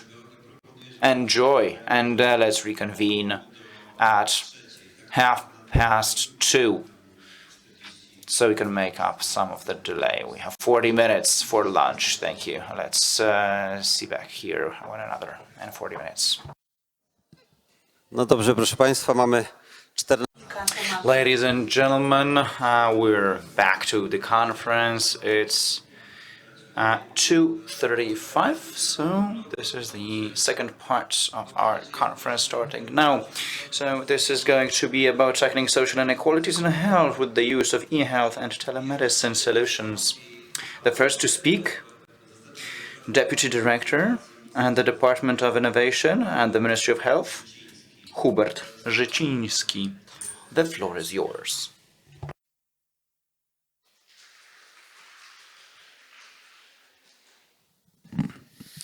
Dzień dobry Państwu. Welcome, ladies and gentlemen. Good afternoon. Thank you very much for having me. Thank you for being here and partaking in this event. Greetings to all those in the hall. Greetings to all those following remotely. It is my pleasure to be part of this endeavor.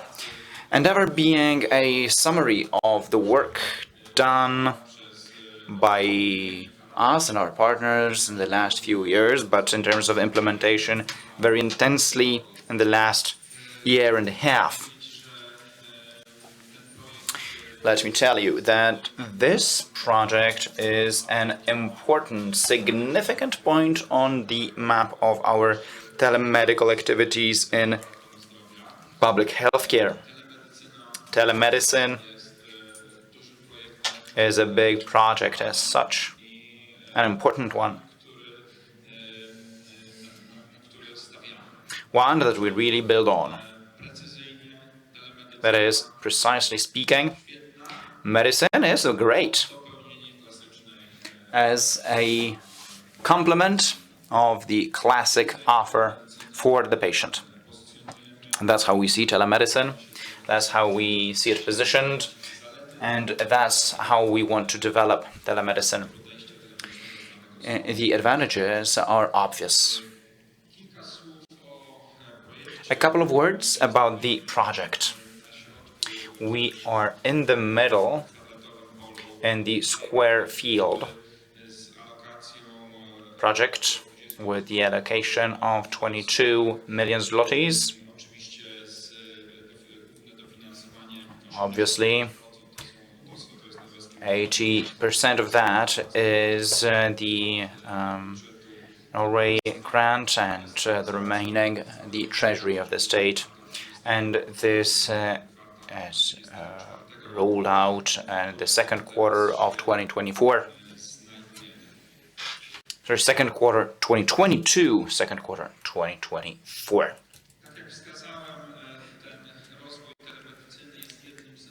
Like I mentioned, the development of telemedicine is one of the elements that we see as important and key in the digital transformation of healthcare. The digital transition will be talked in more detail tomorrow. We'll talk about tomorrow at the Tomorrow Conferences session. Still, let me just tell you that telemedicine is an important element of the entire digitization transition process. And thanks to this project, we contributed another brick to the system of digital solutions in Poland. That's my take. Under the project, 6 models have been worked out under the project with the Polish and Norwegian experts. Out of these, 5 have been tested as pilot projects by supraregional institutes and hospitals chosen in an open contest. We carried out an evaluation of these models, and this evaluation concludes that 3 have the greatest potential for implementation in the public healthcare system. The entire idea of the project is to see what solutions are working and to propose these solutions for public funding. These 3 models that we identified will be put to the Agency for Appraisal of Medical Solutions, Technological Solutions, for further verification. Now what you see are the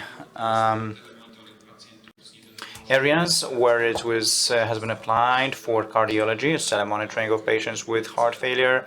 For obstetrics, it's comprehensive telemonitoring in perinatal care. And psychiatry, it's the application of video consultation and diagnosis and treatment of depression. And these green ones are the ones that we pointed to as those having highest potential for funding. In geriatrics, a care of patients with geriatric diseases, sarcopenia, malnutrition, and frailty syndrome. In chronic disease, telemonitoring and chronic obstructive pulmonary disease, COPD. And in diabetology, telediabetology using teleophthalmology to diagnose and treat diabetic lesions. These have been tested, with the exclusion of diabetology, were tested under the 10 pilots. Let me give you a handful of numbers because I said this was a significant contribution to the entire process. This project saw the participation of 24 Polish experts, 16 Norwegian experts. We have held many meetings of the steering committee. The models observed, 10 pilots conducted, over 10,000 patients, ladies and gentlemen, covered by telemedicine services in the pilot programs. And they tested the solutions that were put in the project. That's not all, because over 700 medical staff representatives took part in e-services training, and it was also all kinds of promotional activity to reach around 13 million citizens through radio and TV spots in 2022. So this is, more or less what defines the value of this transitional project's character. Let me extend my gratitude to all those experts, all those engaged in the project, both on the partners part, the Norwegian part, and the directorates part, the Polish part. These are dozens of entities, coordinating ones, partner entities, both on the Polish side and the Norwegian party. in every single of these pilots. It's quite a group of people, and without your engagement, ladies and gentlemen, this would not have come true, or at least would not be as successful as it has. With this engagement, with the spirit that you that implemented this project, and the decisions made and within the entities or the meetings and the pilot programs defined the entire success of this endeavor. You are proof of the willingness to implement the assumptions of widening the scope of telemedicine in application in our work with patients. And, particular gratitude goes your way, ladies and gentlemen. Under the project, alongside the pilot programs, we have prepared a report in the field of palliative care, taking into account the possibilities of telemedicine application, e-health solutions application in the Polish healthcare system. We took part in study visits both to Norway and to Poland. During the visits, we exchanged experiences in the area of e-health and telemedicine in terms of practical applications. Our partner, the Norwegian Center for E-Health Research of Tromsø, made it available to all interested parties to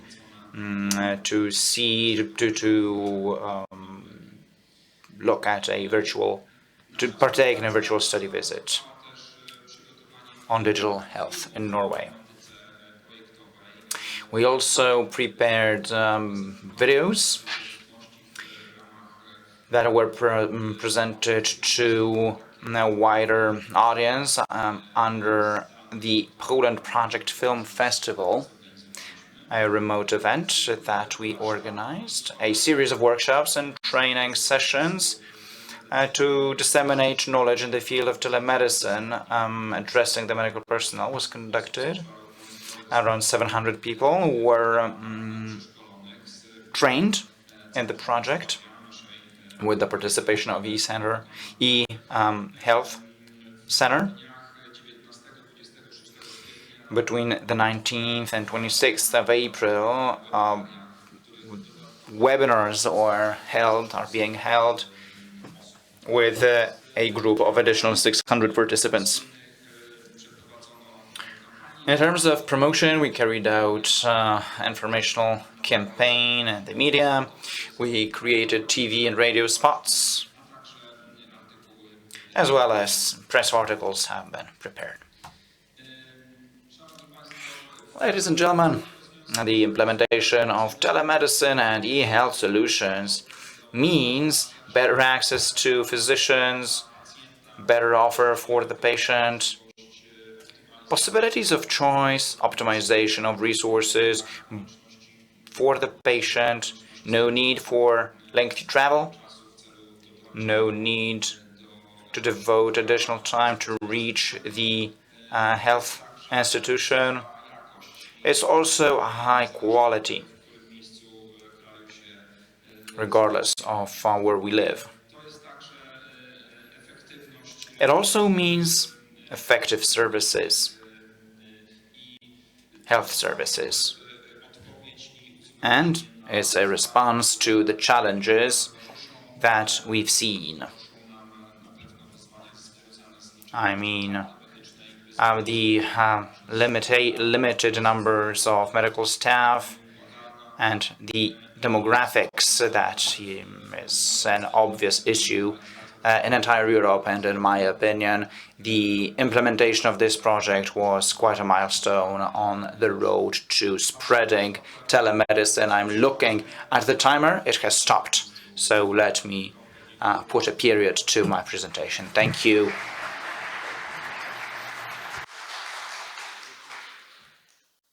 bardzo, panie dyrektorze, i zapatrzenie na...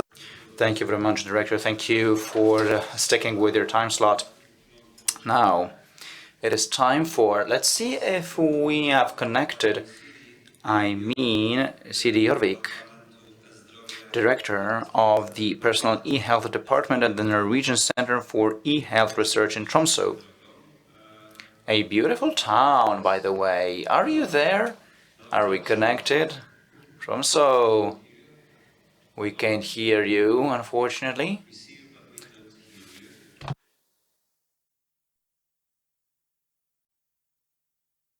Mamy połączenie. Okay, now we can also hear you. So the screen is yours, the floor is yours. Mrs. Siri Björvik. Thank you very much. Ladies and gentlemen, it's a pleasure for me to be together with you in a way today. And I'm excited to share the culmination of our 4-year collaboration project together with the Polish Ministry of Health and funded by the Norwegian grants.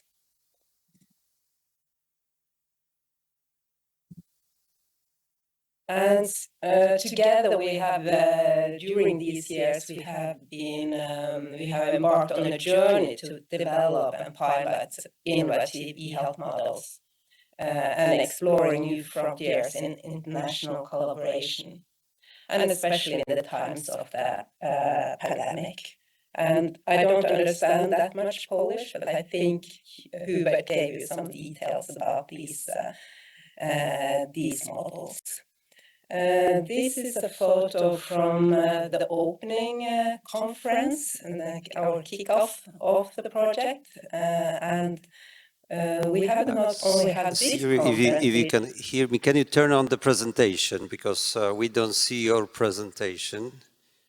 You don't see my presentation? Okay. Okay.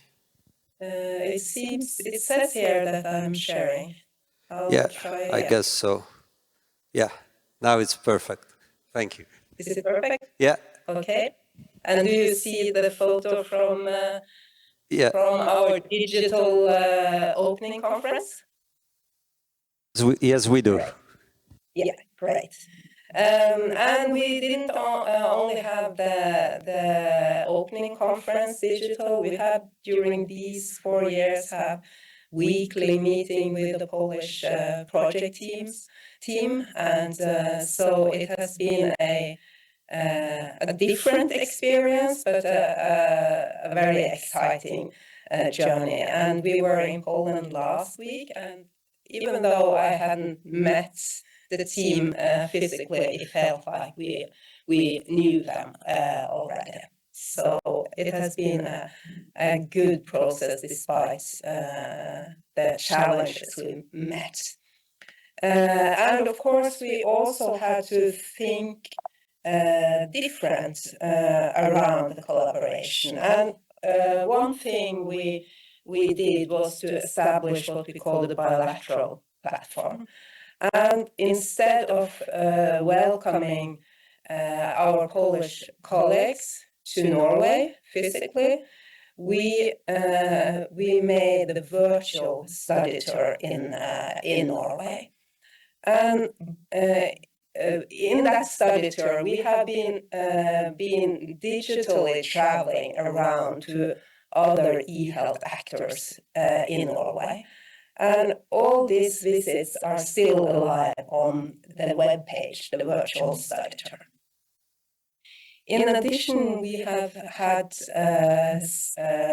open days, which is our webinars. We have also made a lot of films during the project, doing knowledge summaries, and also established an e-learning portal. In total, we've had 5 open days during this period. In addition, we have also had 4 Norwegian webinars, but with Polish subtitles. And also when it comes to film, in total there has been made 13 films, and 6 have been in-house production and 7 by professional film producers.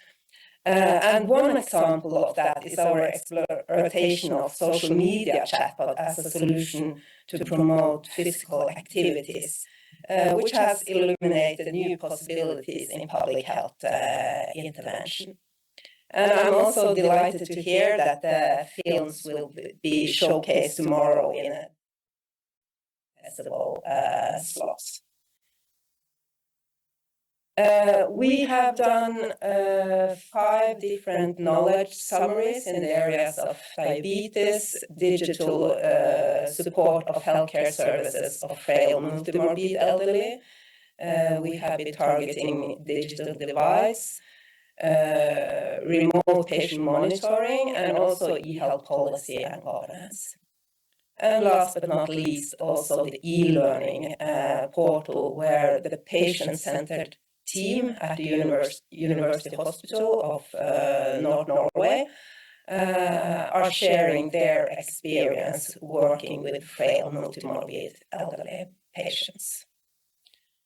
So, in conclusion, our collaboration with the Polish Ministry of Health has not only advanced the field of e-health, but also exemplified the power of international cooperation in addressing complex healthcare challenges.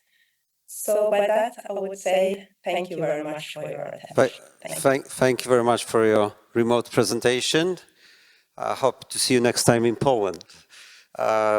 Dziękujemy. Teraz przychodzi big applause. A round of applause. And now, the last presentation in this block of our conference will be delivered by Joanna Hope Ivan from EU Consult, and there's going to be evaluation of telemedicine models developed and tested in the health program. Professor, the floor is yours. Thank you very much.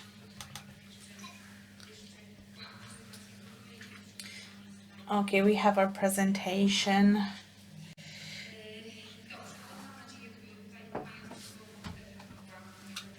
I will have a look at my slides. Fortunately, I'd like to thank you for having me today at the conference and for having my company, because I'm also a member of academia, and since 1998 I'm specialized in healthcare management. So I have some academic experience in the field. This topic is changing and developing dynamically. So telemedicine and health, that was something that we have heard a lot about, and last developments prove that a lot is going on in the field, and I'm so happy to be able to participate in these developments. I met a few important people here. We had some study visits together. We met before, so that's great that you have accepted us and that you were so open to share the details of your projects and your implementations. I appreciate your effort and engagement that you devoted to completion of these 5 pilot projects. And now let me move towards the essence of the thing. So the major objective of every telemedicine model assessment is whether something is value for money, whether it is efficient, whether it is relevant and usable. And so our main purpose of the evaluation was to assess relevance, usability, effectiveness, and efficiency. As relevance is easy to be evaluated, usability as well, effectiveness also, but efficiency for a healthcare system, something which relates to health and life, it's not so easy. So this is something that we referred to in our report. We have been evaluating these projects, and while doing so, we were looking for some model to be mastered, to be developed further, where we were looking for pilot projects that could be that are easily applicable and easy to go live immediately. So as you can see, many different examinations, the analysis of database, analysis of models, of entities and units who are engaged in these pilot projects, study visits in combination with interviews, also with professionals who were the supervisors and managers of the project, but very often with the managers of health care centers and units. And I had this pleasure to be the interviewer myself. That's why I said today it was an opportunity to meet you again, because we met for the first time in Wrocław or somewhere in the field. So depending on the specialization and what was the medical domain, that was already covered today, so I will not concentrate on such details. But so the first presentations, when you were talking about projects, you provided us with a robust explanation of every project, and you also indicated on strong and weak points in every project. So I think that you have done it before. I will not repeat all that. There were some telephone in-depth interviews, expert workshop.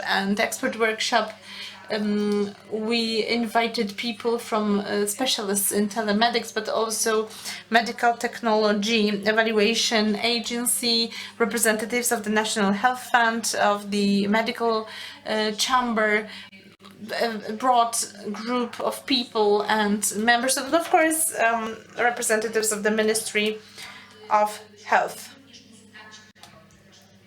There were some national consultants of different specialization to learn about their perception of these models. Okay, so as the topics were covered already, I will not present these 5 models in details. I would like to share the outcomes of the survey. So the outcomes are astonishing as for somebody who is observing the IT systems world, and then ICT, and then IT system worlds, and now telemedicine. It comes as a surprise, because it seems that doctors, physicians, and patients and authorities, the entities, they will have different views on some things. So I carry out some research on the different behaviors and different perceptions of patients and medical specialists. So because sometimes such visits at physicians are an opportunity for some social interaction, and it appeared that telemedicine is very popular. Almost 90% of patients confirmed their satisfaction with the telemedicine services they have received. So that is a really good result. Of course, the intimacy is important here, the contact with on the phone or online. It's not very comfortable for many people, but this results tells us that this was successful. There are some specialization where it is where the surprise was even greater. A friend of mine already presented that, because I also come from Szczecin, so as the first speaker. So I'm observing the domain of psychiatry, and we could see that people had really great level of confidence in mental care services provided online. People positively evaluated both the manner of delivery and the type of telemedicine services available. So a positive feedback from about 91%. So even more, we should be really happy about this result, and we should think that it's an optimistic result. Over 94%, patients describing use of telemedicine services as simple. So 94% say that it is quite intuitive to use telemedicine services.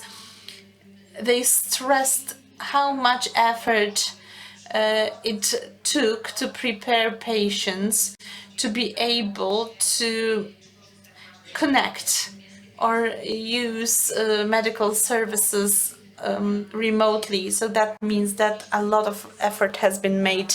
If we take a look at specializations, for example, we have geriatrics or chronic diseases or COMP, we may say that the average age,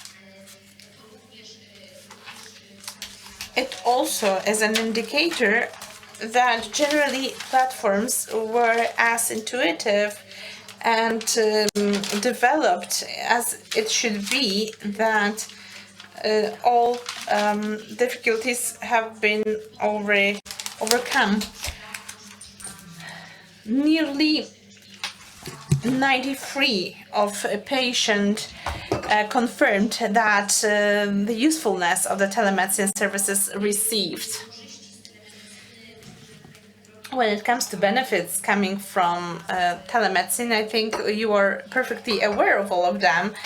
And after these projects, you realized how important they are. So let's wrap up from the perspective of an assessment company. We did so. When it comes to patients, they listed higher quality of health services. A patient is being monitored in a better way, so they are provided with a higher level of care. Sometimes this peripherals, which were leased to all the devices, computer devices, and which were leased to patients, and integration of all these patients, it allowed us to monitor patients in a better way and to receive higher quality of service. I was talking to one professor in cardiology, and he heard that patients got so familiar with the devices that when the time has come to turn it back, people were asking how much should they pay not to return it at all. So they were willing to buy such a devices because they learned how to use it, and they became avid users of such modern devices. And I think that is a very important outcome of entire project. Of course, better quality of life, elimination of geographic barriers in access to services. And the director already said about it, that it's all about having all patients anywhere to access the best professional clinics, especially if they suffer from a particular condition requiring such a higher level of care. Of course, we all do it in order to make our patients' life longer naturally. We want people to have longer and to live longer and healthier, and to improve the quality of their life. So improvement of quality of life, personalized, customized medical services, and especially for obstetrics. There was a card, pregnancy card, which is a phenomenon, which is something completely new, because it is very customized and puts all activities in order. Identification of problems and higher level of expertise, involvement of experts, of specialists of the ministry, which increased the level of confidence among patients. And of course, health management. We talking about engagement of different institutions and non-profit organizations. We're talking about engagement of patients themselves in taking care of their own health, because this is key aspect. Of course, I've run out of time, unfortunately, because, well, I thought, well, something's wrong with my clock, with the timer. No, shortly about benefits. So better clinical effects in the diagnostic process, a better treatment. And let me stress here that in many specializations,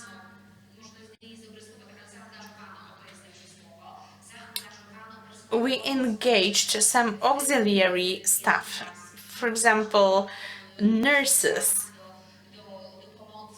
to cooperate, to support patients.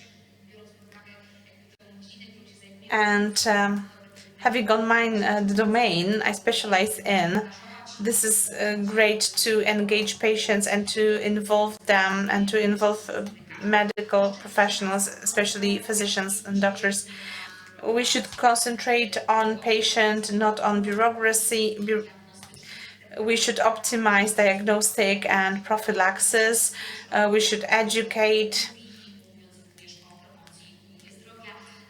And of course, access to state-of-the-art technologies and optimization of the healthcare system and the public payer, the communication between all stakeholders. Of course, our objective is to make healthcare more efficient, to make it cheaper and delivered at a higher level.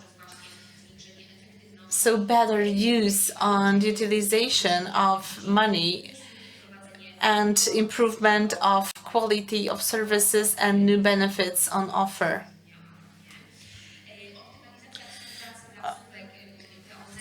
Healthcare units collaboration and optimization of this collaboration between primary healthcare systems and higher level of medical services.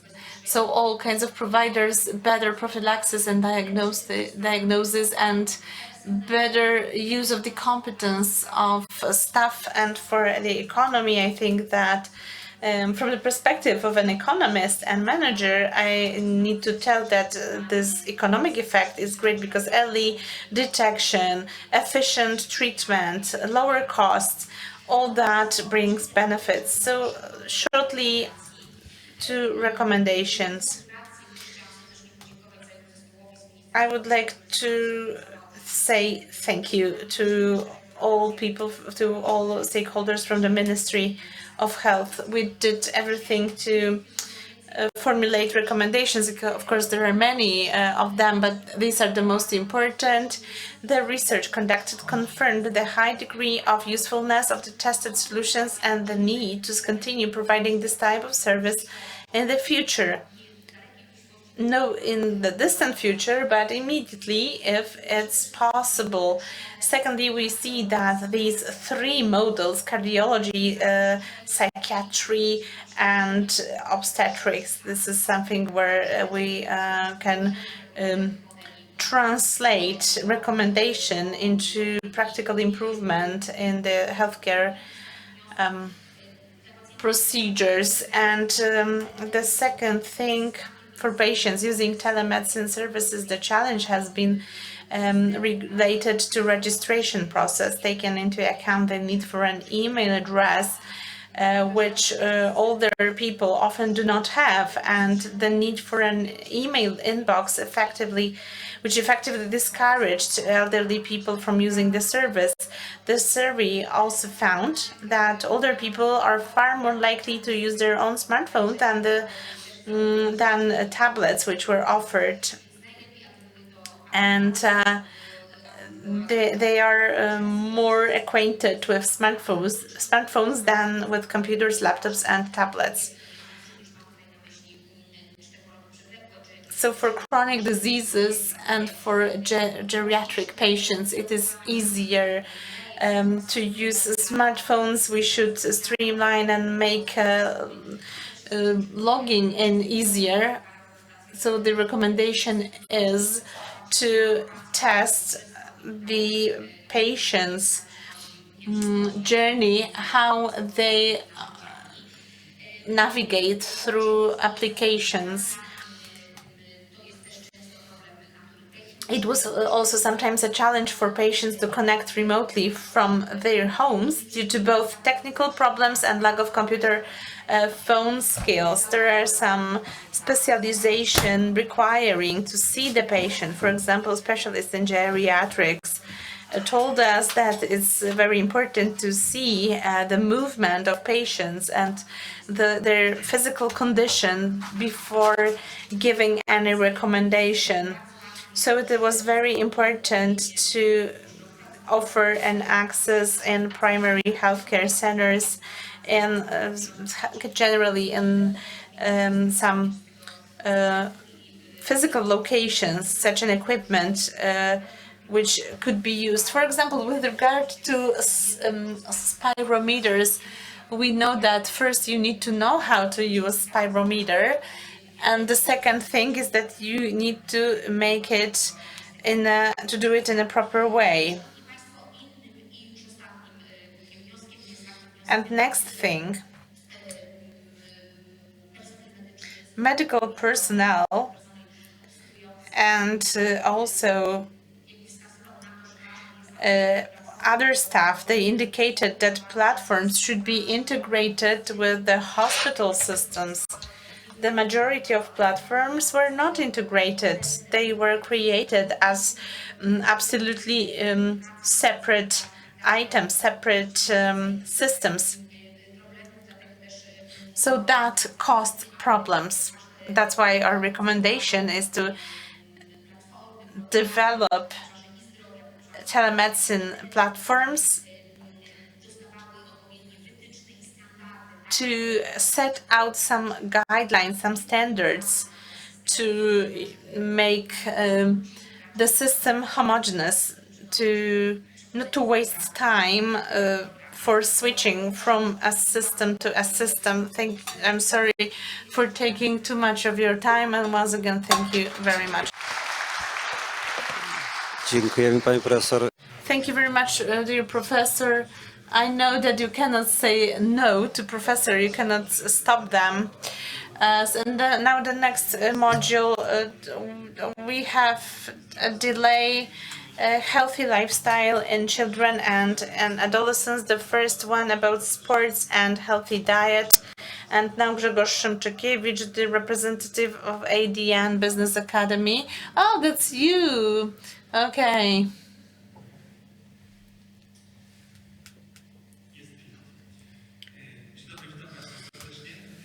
Hello, welcome.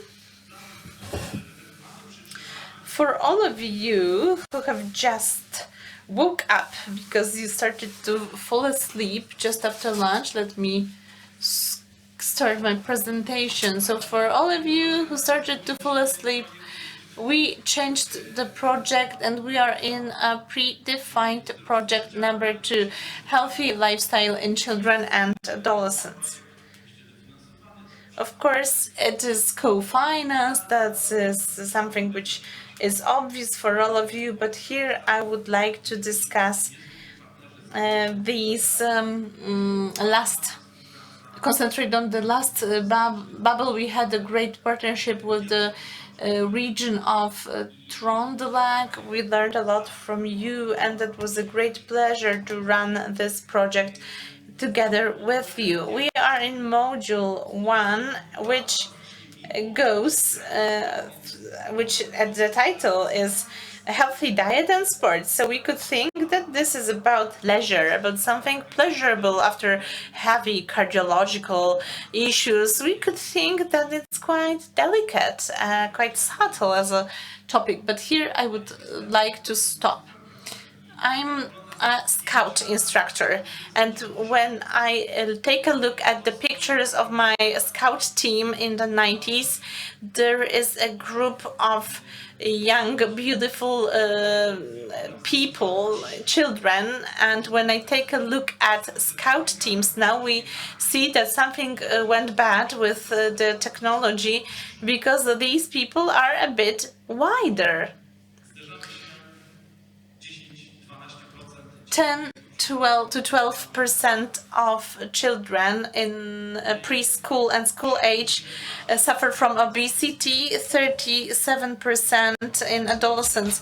So if anyone doesn't agree with the data, I refer you to WHO data, official data that was issued. So this is something that becomes a great problem bothering our children and youth. So thumbs up for the Ministry of Health. We as ADN, we were the executor of this project. We delivered and we operated in preschool, in kindergartens, and at schools. We wanted to foster a healthy lifestyle among children and youth. It is very important to have a definition of and to define the objective of the project. So we limited our project to healthy lifestyle. We wanted to offer water, drinking water, rather than juice. A second thing was to encourage children to eat more fruit and vegetable and reduce the consumption of fast food and sweets. And of course, it is not about children buying low quality food. These are adults who create and shape the system and shape the behaviors of their children. That's why we had to engage in their entire environment, entire community, which affects children's behavior. So participants of this project, first and foremost, the Ministry of Health had a bright idea, and once again, kudos for this. We engaged 1,460 entities from entire Poland, so this number is impressive. We engaged staff at nurseries, and we offered training to 7,871 people. Children at the age of 6 participated in the project. They participated in educational projects. It's not 89,900. That means 89,922. And of course, we had to engage parents and family members, because they create the community, the environment for children.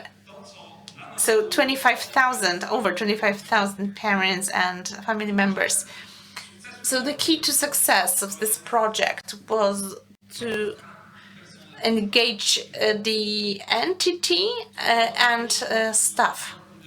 So that was our first line. We shared our knowledge, and we shared didactic knowledge with them. We created a special zone. They had an access to subject matter materials, to expertise, and they could participate in special trainings. We engaged staff, not only educators, but also the cooks and kitchen workers and employees, administrative employees at preschools and at schools. So we created, because they all form environments in which children function. We had the Olympic of tastes, as you can guess. preschoolers, they discovered the world of fruit and vegetables, and they could sample all kinds of fruit and vegetables, and then the preschool staff had to influence the children, the parents of these children. So parents were invited to take part in fruit and vegetable classes together with their children. We had some animation, some workshops, role playing, and different kinds of activities for children. So we created a vast base of different kinds of activities that could be used by preschool teachers. Conclusions and recommendations. Important topics, expected topics, and requested topics. Parents and teachers know this is important. There's no need to say 2 + 2 = 4. They already know it. So they met us halfway. What they need is specific knowledge. They need specifics to apply here, today, and tomorrow, here and now. Not to mix apples and oranges, you know. Not to mix carrots and peas. Separate them so children want to eat them. We have great staff in kindergartens and creche. They're inspiring. They operate in an environment they can co-create. They're able to co-create it. But, you know, to change habits and behaviors, you need time, sometimes a generation or more. You know, it's like building, building a construction, a building. Let's not stop halfway. Let's continue. Let's build up. And the entire environment has to work with this environment, to impact it, to co-create it, and a single fund. My dream is for HOP project to reach Poland. What it is, I'll tell you in a minute. Let me give you a quick contest. The winner can join us on stage. How do you think? How many sessions for children did we have? Groups, how many? Between 1,000 to 10,000? What do you think? 5,400, that's the number of groups. What's the most common name of group in preschool? Frogs,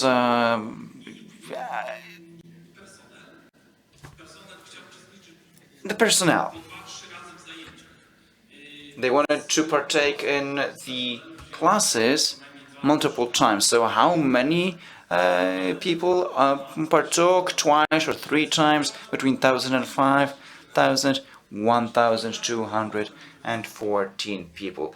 Did you hit the target? You can join us on the stage in a minute.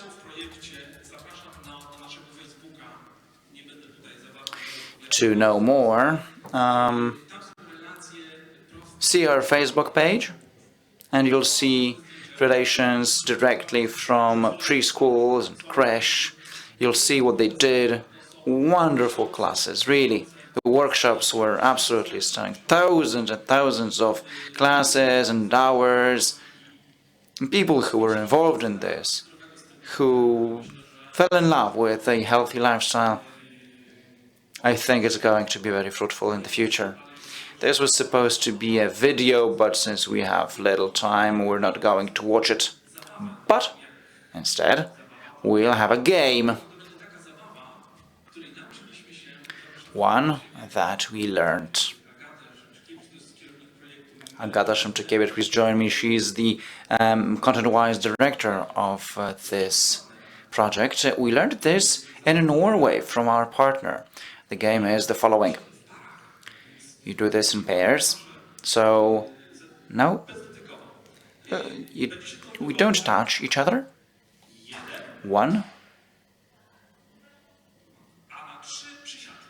and 3, you squat. 1, 2, 1, 2. 1, 2. Now, everybody, please stand up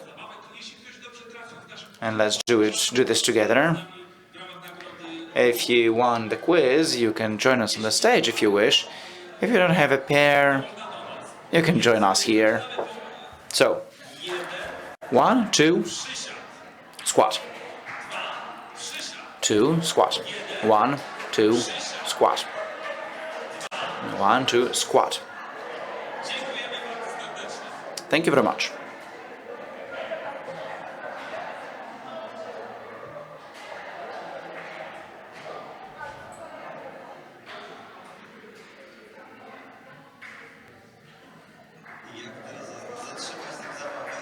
Now, how do we stop this?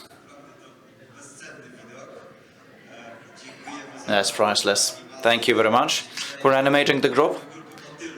I think I was in the butterfly group, if I remember correctly. Now, this will be complemented by Elin Björnstad of Verdal commune. Please add some extra comments to Grzegorz' presentation.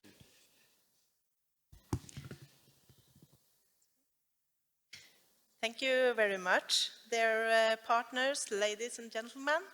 It's an honor for us to come here from Verdal municipality and talk about the project that we have been so happy to be a part of with the Ministry of Health as a project partner. And I think there is to be a video or film in the first part. Is that correct? Det ser kanskje ikke ut som en norsktime, men her i Verdal det både morsomt og fartsfylt når førsteklassingene lærer bokstaver. Gjennom aktivitetsprogrammet HOP kombinerer skolen aktiviteter med læring. Dette har vakt interesse i Polen, der de bruker EØS-midler til prosjekter som skal utjevne sosiale ulikheter i helse. Tutaj przede wszystkim chcemy zobaczyć, jak można aktywnie edukować dzieci i młodzież, na przykład na zewnątrz, też jak rozwijać nawyki aktywności. Mamy w tej chwili największy problem, jaki u nas obserwujemy, to jest otyłość dzieci i młodzieży. Około 25% dzieci w wieku do 15 lat ma nadwagę w Polsce. Dlatego chcemy to zmieniać poprzez zdrowe odżywianie, ale musimy dołożyć jeszcze aktywność fizyczną. I w tym obszarze głównie wspieramy się na naszym partnerze z Verdal, który wdrożył fantastyczny projekt HOP, żeby zachęcić ludzi i dorosłych, i dzieci, całe środowiska do większej aktywności, do większego ruchu w kierunku sportu, codziennej aktywności. Więc mamy nadzieję, że co uda nam się podpatrzeć, to uda nam się wdrożyć w kolejnych projektach w Polsce. Verdal kommune har lenge hatt fokus på å fremme sunne levevaner blant barn, og har hatt et nært samarbeid med sine polske kollegaer i dette prosjektet. Det å kunne samarbeide med en internasjonal partner og se hvordan de løser tiltakene i sin kultur og i sine rammer, det gir jo oss innovasjonstanker om hvordan vi kan skape endring. Så vi ser ting som vi ikke har på plass, som de har på plass, og så ser de kanskje mer til oss på fysisk aktivitet og det å være ute med barna og leke seg. Vi har jo fått en ekstra boost til å jobbe med fysisk aktivitet og få det inn i en helsefremmende strategi på en måte for Verdal kommune fremover.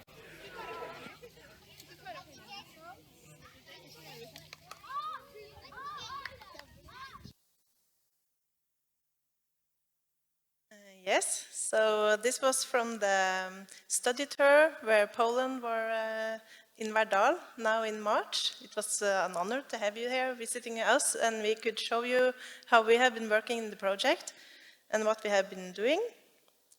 And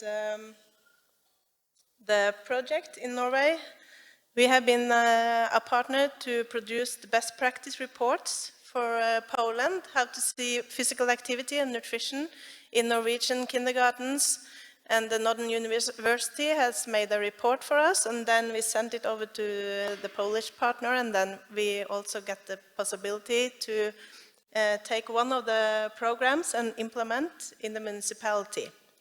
There are about 15,000 inhabitants in Verdal, and 2,400 of them are children and youth.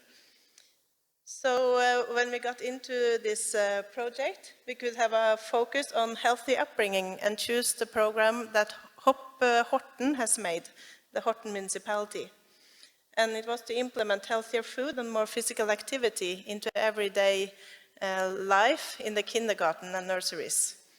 And as a municipality, we are to do the national guidelines in practice. So we are impressed the way that the Ministry of Health has been working with the project at a national level, and then in the municipality we have to do it in practice with the staff and how to do this, both more physical activity and nutrition into the kindergartens. So we started with nurseries and kindergartens and to raise the competence of the staff. About 300 persons are working in the kindergartens, and we have both public and private kindergartens into the project, and all of them are participating, and they have implemented these strategies of how to use more physical activity in all day in the kindergartens, and also how to make shopping lists and menus that are with healthy food. Because in Norway we don't have chefs to make the food. It's the same staff taking care of the kids as well as they are making the food and getting them out in physical activity. So if this model was to work, it had to be a good one.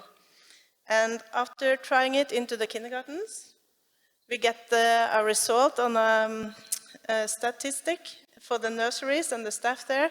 Over 90% said that they would like to do this further. And that is a good sign, because it tells us that the system is possible to implement in a hectic kindergarten day. And that was the reason that we wanted to go further and follow the kids into the after-school programs and the schools, because we have to take care of them the whole way and not just in the kindergarten. It's important to follow them further. So we had the opportunity to do that because the healthy upgrowing model, it's both for kindergartens, after-school program and schools. So when we came into after-school program, it's most likely as a kindergarten. The pupils are coming there before school time and they can stay there after school time and do activities, and it's like a free time for them, just grown-ups to taking care of them. But when it comes to school, it's important that the physical activities are implemented into the goals for learning, because there is no time to not do the teaching in the different subjects. You have to do the physical activity into the subjects to get more time with physical activity.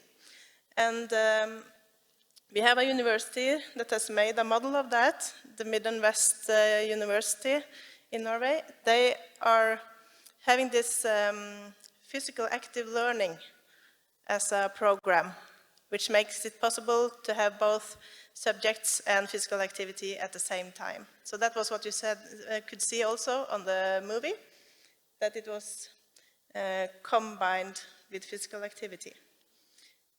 And then it comes to diet. In school we don't have any lunch to be served, so every pupil have to take their own food with them in a food package. And we have tried now to look at different solutions for serving food. Tried with breakfast before the youth are coming to school or going into the first lesson. They got food, and then we have put it into the first free break instead between two of the lessons. And they are very happy about that, and it's a national strategy, I will say, to get it into the Norwegian schools, but we are not there yet. So we have been a pilot in a way, and have also bought a food wagon that we are going to try now this time and until summer to see if we can do more of this to serve, because then you can reduce the social inequalities when you give all the kids the same food during a day and sharing a meal and get the feeling of belonging to a whole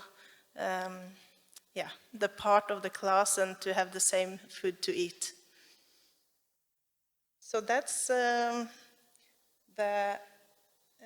healthy upgrowing model. And also here, all the schools in Verdal are participating. There are about 1,700 children, 350 persons in the staff in the schools. And some of the parents as well has been into this, and they will be into it when we go further with the work after the project period is over. And what we have been focused extra on is leadership and to make the system integrated into everyday routines. So when we as well could go and exchange experiences with you here in Poland, it's been great to see how are you working, what can we learn from you, how is the culture, and you give food for all the kids every day.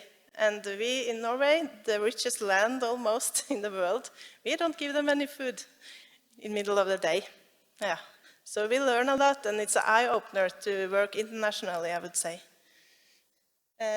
We had a great cooperation with you. This is from when Darius was working in the Ministry of Health, and we're leading the project. And as well, it's been a very good way of working after that also. And these are the steering group in Norway, together with the Ministry of Health.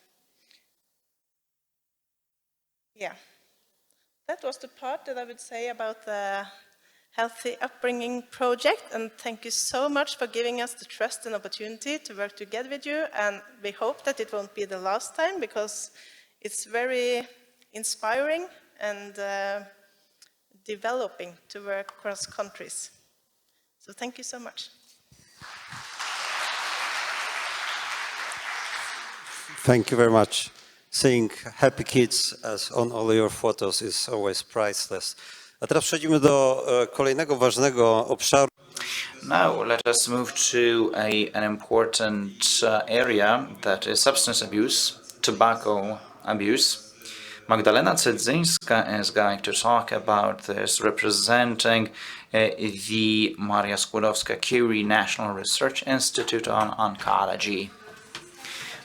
Magdalena Cydzyńska, and I deal with tobacco in my institute.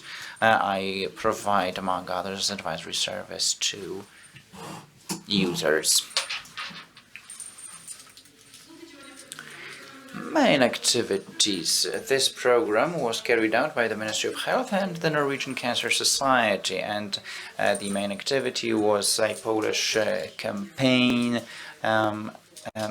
about tobacco, identification of reasons why young people turn to tobacco, online courses for children and teenagers, and a report containing recommendations on what should be done in order for Polish young people to smoke less.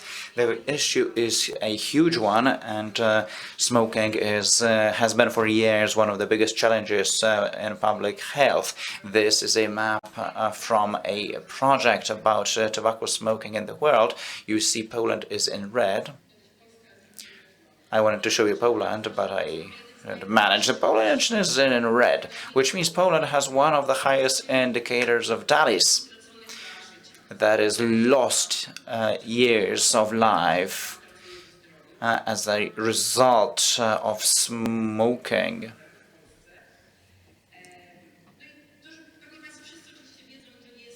So it's still a huge problem in Poland. It's nothing new. I'm not telling you anything new if I tell you that smoking is one of the best documented reasons for death.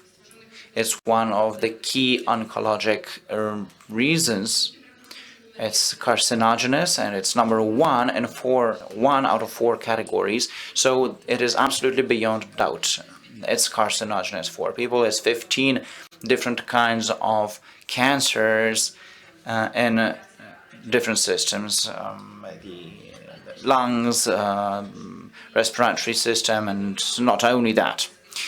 It's well known, but not everybody is aware of this, that being exposed to smoke in the prenatal period causes a series of health issues in adult life, like asthma and other.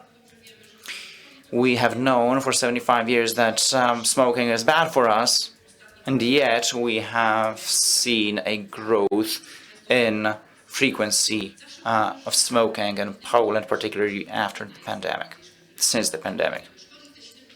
Nicotine and tobacco smoke is bad for us. That's the case in adults. But in young people and children, nicotine is particularly important, particularly bad for them.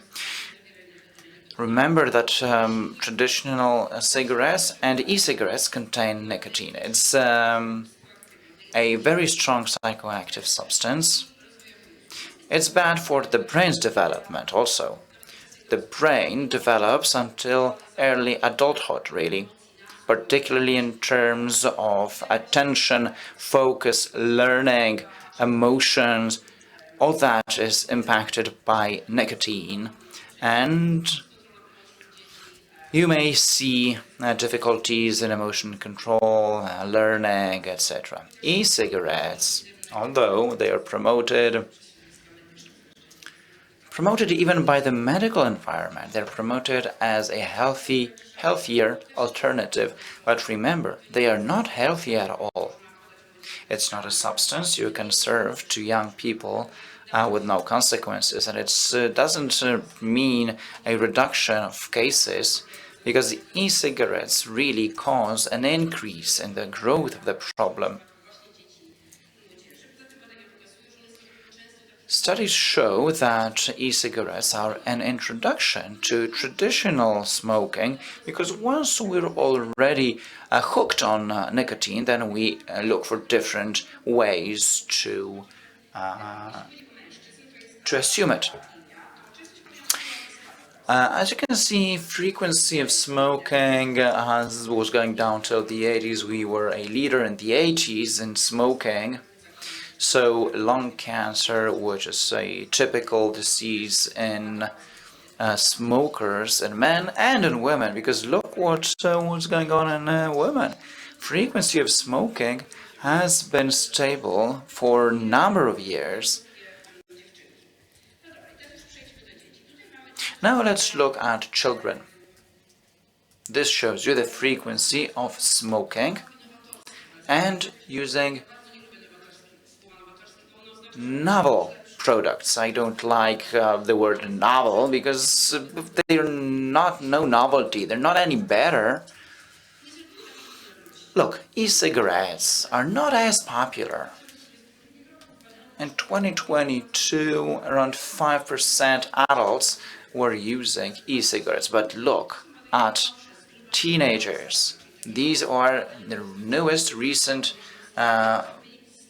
data. It's late 2022. Youngsters between 13 and 15, so primary school, 22% of them use e-cigarettes. Traditional cigarettes, 12%. Yeah, like you can see, e-cigarettes are replacing traditional tobacco products. In 2016, we were one of the top 5 countries with the highest frequency of smoking among teenagers, and we ranked first in e-cigarettes. Heated tobacco is 10%, and this is the lowest share, but we see an ongoing increase. I have 3 minutes left. This is GYTS for 2016 and 2022. Look at the total numbers. The frequency is stable. 23 in 2022, 22%. But look what happened to boys and girls. 2022 and girls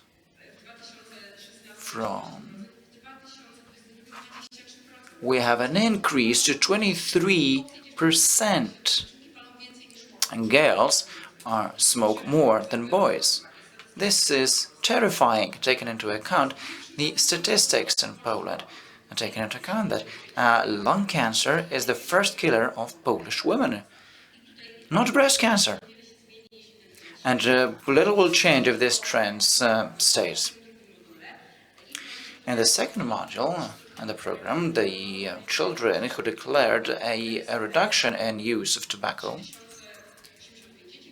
was 3,085 children, assuming 2.5 thousand, so we had 123% as indicator. We had a campaign, so we assumed 1 million entries, and we had 1.7 million, so we exceeded our expectations, taking into account what is going on in terms of smoking in Poland. I think this is quite a significant achievement. And this is no place to stop. I wrote down some challenges that I see before Poland in tobacco use, particularly in e-cigarettes. It's easy access. It's really easy. The law doesn't work. It's enough to tick, yes, I'm 18 years old or more, to buy e-cigarettes online and pick it up in a parcel machine.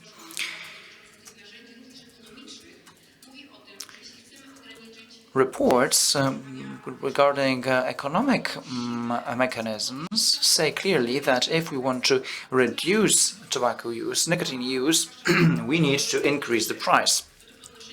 Particularly in the case of the poorest, we can assume children as the poorest because they're not earning their own money yet, so that would be efficient. Creating false identities. What's going on in Poland and worldwide is creating this false image of an attractive product, a healthier product. We had focus groups with parents, and we saw that parents were happy that children were not using traditional tobacco and were smoking e-cigarettes instead, and allowed them to smoke at home. We need to stop this. We need to stop promoting, particularly by the medical environment, which is quite commonplace, to treat this as harmless action. Because it's really it opens doors to smoking tobacco. We should ban single-use articles, and we may consider what the Netherlands did. They don't smoke. They banned aromatic e-cigarettes. They only have tobacco-tasting e-cigarettes because for kids, what's most attractive is they have beautiful smells and they taste nice, mango, berries, etc. So if it's supposed to be harmless, then they have to be unattractive to those who are not yet dependent. They're not yet hooked on nicotine. From the point of view of public health, what we are doing, this promotion of e-cigarettes is absolutely unacceptable, and we need to focus on girls because you've seen what's going on in girls. It's the continuation of what goes on among women, and we can't stop the pandemic of lung cancer if we don't prepare good campaigns for girls. Thank you.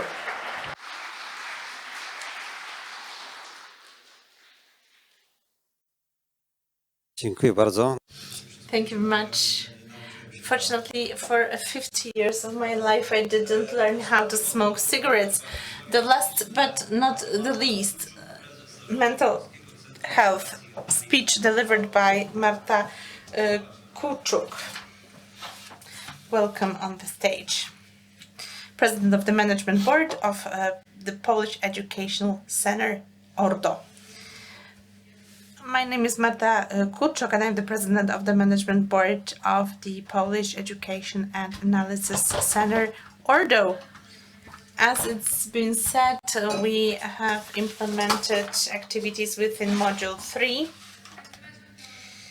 We did it based on a contract made with the Ministry of Health. The objective of this project was to launch the information and marketing campaign, which was devoted to healthy lifestyles of children and adolescents. So we wanted to offer help to children and adolescents suffering from mental problems. What we did within this project, we developed a series of training programs and workshops. Both programs and workshops were targeting school staff and teachers. We developed some school scripts and lesson scripts. We covered at least 100 people, employees from school staff, and minimum 500 parents and legal guardians and family members. We engaged 15 stakeholders, which were schools, who supported us in recruitment process and information and advertising campaign. The products which were worked out, these were posters which were delivered to schools, leaflets for teachers and parents. We also developed a leaflet aiming at children and young and youth. Some banners, and one important product of our work was a 25-page long brochure, including all key information with regard to mental health of children and youth. We offered a list, included a list of mental health centers to look for support, and what seems really surprising is that when preparing this leaflet, we wanted to indicate phone numbers and email addresses, and we were looking for these addresses at websites, and about 40% of these phone numbers were not operational anymore. So that shows that the access to mental health providers in Poland is quite limited. We had a website and an e-learning platform with all materials developed by ourselves. Here, these are the schools which engaged in the project. These were mostly primary schools which were located in villages and small municipalities. We wanted to reach some locations which are very remote and which are at a very disadvantageous position with limited access to psychiatrists. The training, which was planned for children and legal guardians, we covered over 520 parents. They took part in a workshop. The total number of parents was 553, 108 teachers participating in the training, 105 in workshop. The total number of teachers covered 111. Among a total number of 664 people trained, 75 people completed training and workshops in the version of e-learning. It seems that both parents and children found it very important to be in direct contact with psychologists during these trainings. I think that e-learning is not very practical for mental health issues, because this direct contact with psychologists was crucial for the success of this program. And here are some outcomes of and some excerpts from the evaluation report. We have delivered surveys involving 230 people, 80 teachers and 150 parents and legal guardians. The training program was received positively. Recommendations include some practical elements. Both parents and teachers, in the surveys they received, they indicated that the practical part should be extended, that they need some ready-made tools supporting them and to supporting the efficiency of spreading knowledge and sharing knowledge. What was very difficult for parents, that was communication, getting, entering to any relationship and translating knowledge into some practical tools and practical activities. So I think that such trainings should be extended. It was something that came as a positive surprise. It was the fact that it was taking care of parents and teachers, like on a board of the plane. First, you need to wear your mask before you start to support other people. So first and foremost, teachers and parents should feel should be comfortable and should take care of their mental condition before taking care of their children. So that was something that was crucial, and it results from this report. The general evaluation of the training program, the average was quite high. First, the conclusions from the implemented trainings and workshops. The project first sought to recruit schools located in rural, underdeveloped areas where access to specialized psychological assistance was difficult. We were looking for teachers willing to engage, and psychologists, they are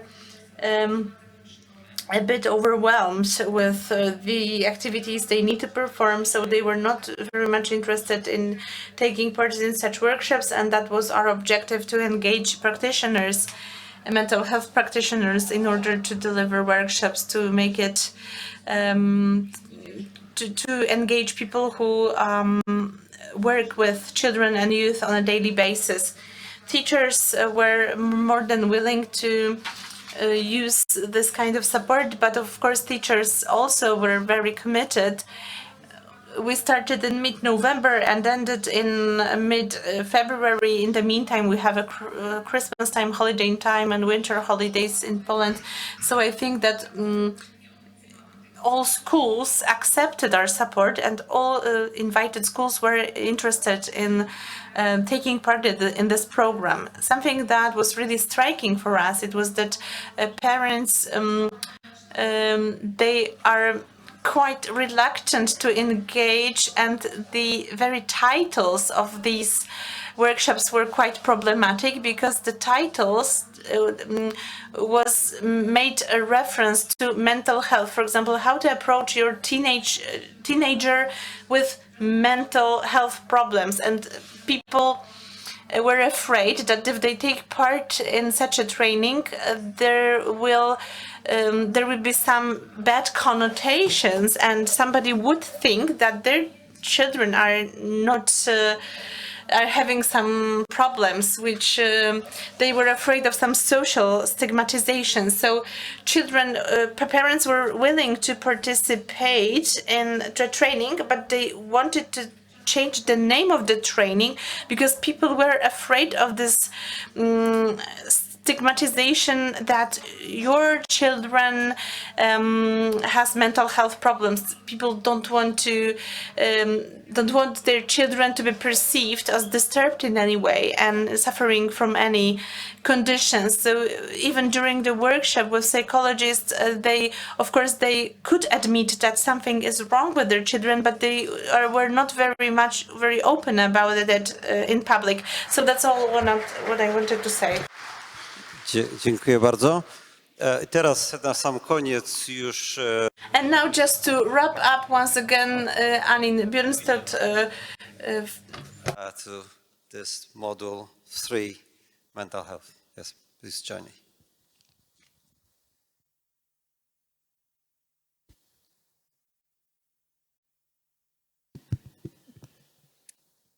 Yes, dear partners, ladies and gentlemen.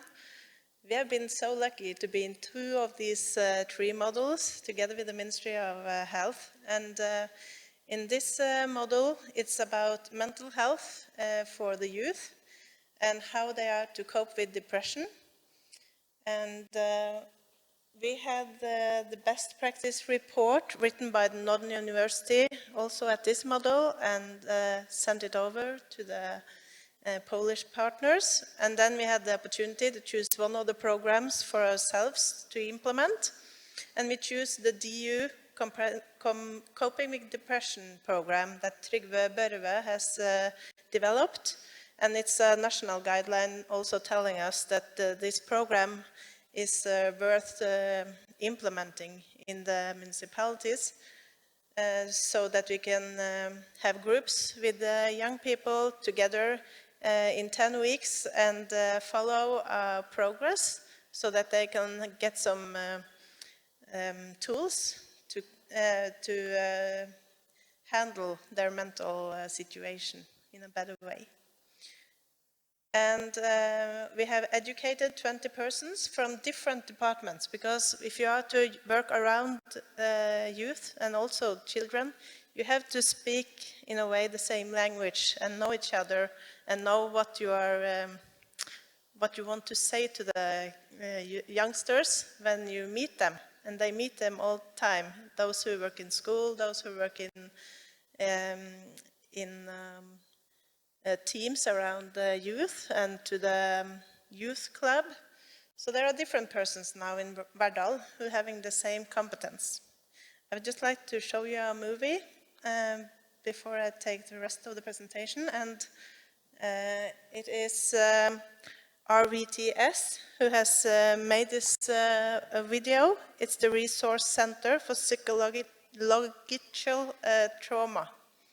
So I don't know if I get help to put it on or...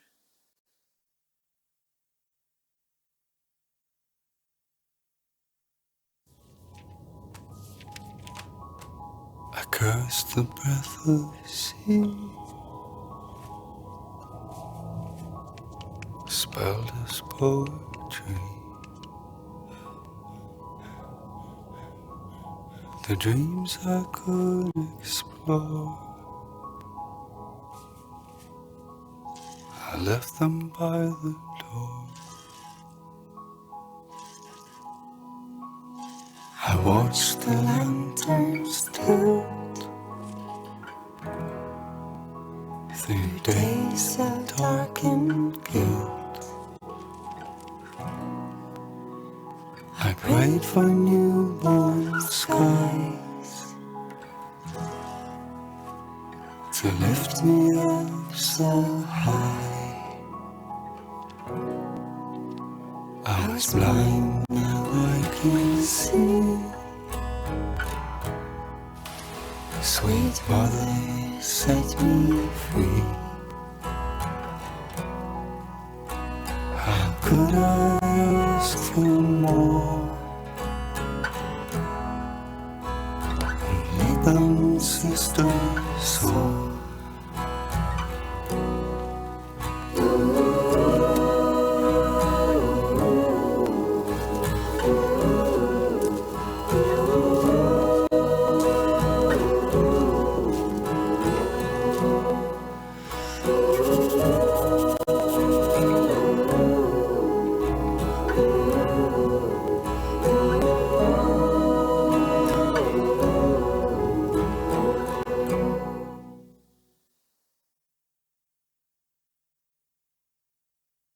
Yes, so the last the description there was about dare to go a little further, don't give up, don't let your youngsters down, because they're not so easy to get into when they are getting bigger, but as well they want us to come, and they don't know how to say it, and they don't know how to talk about their feelings, and yet they want us to be there.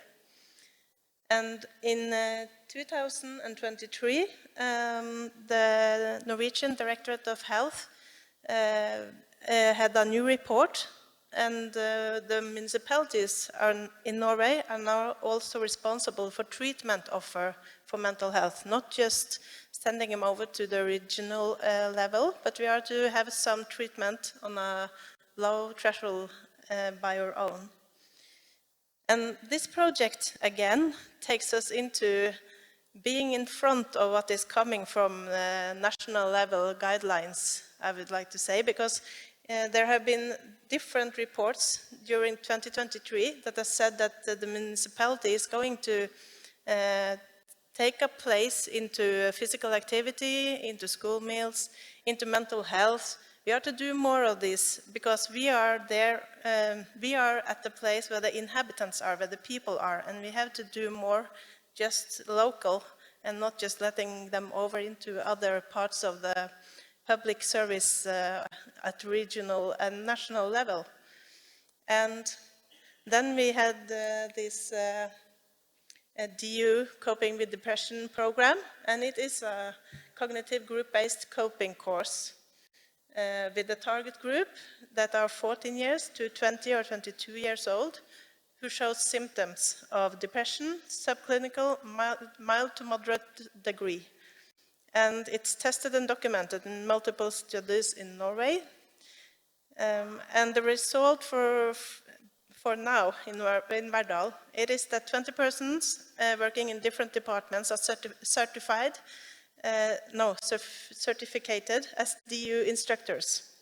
So the competence is to be used in the daily dialogue with the youngsters, but as well we are to start up the courses now this autumn.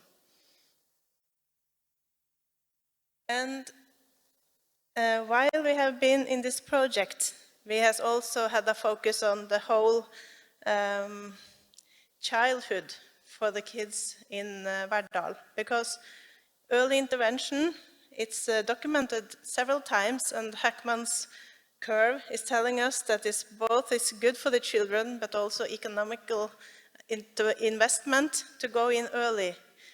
And we have been wondering if we are doing the right things in the start of the lives for the children when we look at the program that we are to implement, because very many youngsters have mental problems, but how can we help them before that? And that's why I also show you ID sketch for future work that we have made in Verdal, because we are thinking that now that the puzzle is that we are working with physical activity and nutrition from kindergarten, but then we are also working with the program for coping with the depression for the youngsters. We would like to take this puzzle together and start from early childhood and work together with all these three elements at the same time.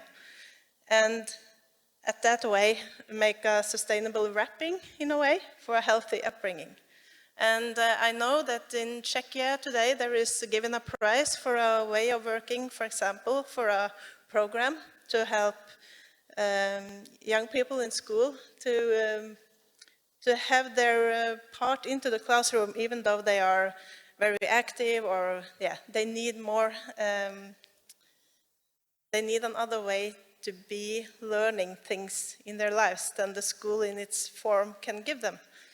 And we have talked a little bit about with them as well. And so maybe there are some more partners out here and out there that would like to take part in a EU for Health proposal or something in the future. Because this is so important for us, not just for Verdal municipality, but when we work out there with best practice reports and can do what is the best ways of working at once, instead of trying out different methods and don't hit the things that we should hit of and get the right results. Then it's better to work together all around the world, and the world is not so big anymore, we think. Now it's been very much smaller in an international project. So it has been a journey and a lot of competence, and I have learned very much from our Polish partner, how we are doing these things at the national level, and we are very thankful to be a part of this project together with you. So thank you very much, and yes, thanks for me. Thank you very much. And now the time has come to wrap up this conference. I think this wrap-up will come tomorrow. Just shortly, with regard to what I heard today, that comes as a surprise that somebody has developed all the modules in this project in 2019. The Minister of Health, I think that was in September 2019. If you go back to 2019, we were in a total different reality. Nobody could predict the pandemic, COVID-19, geopolitical crisis, and I think that that is a great wrap-up. That it was well thought, and other people did it right. So I invite you for tomorrow, for a wrap-up tomorrow, and have a beautiful trip around Warsaw if you come from other cities and other towns. Thank you very much.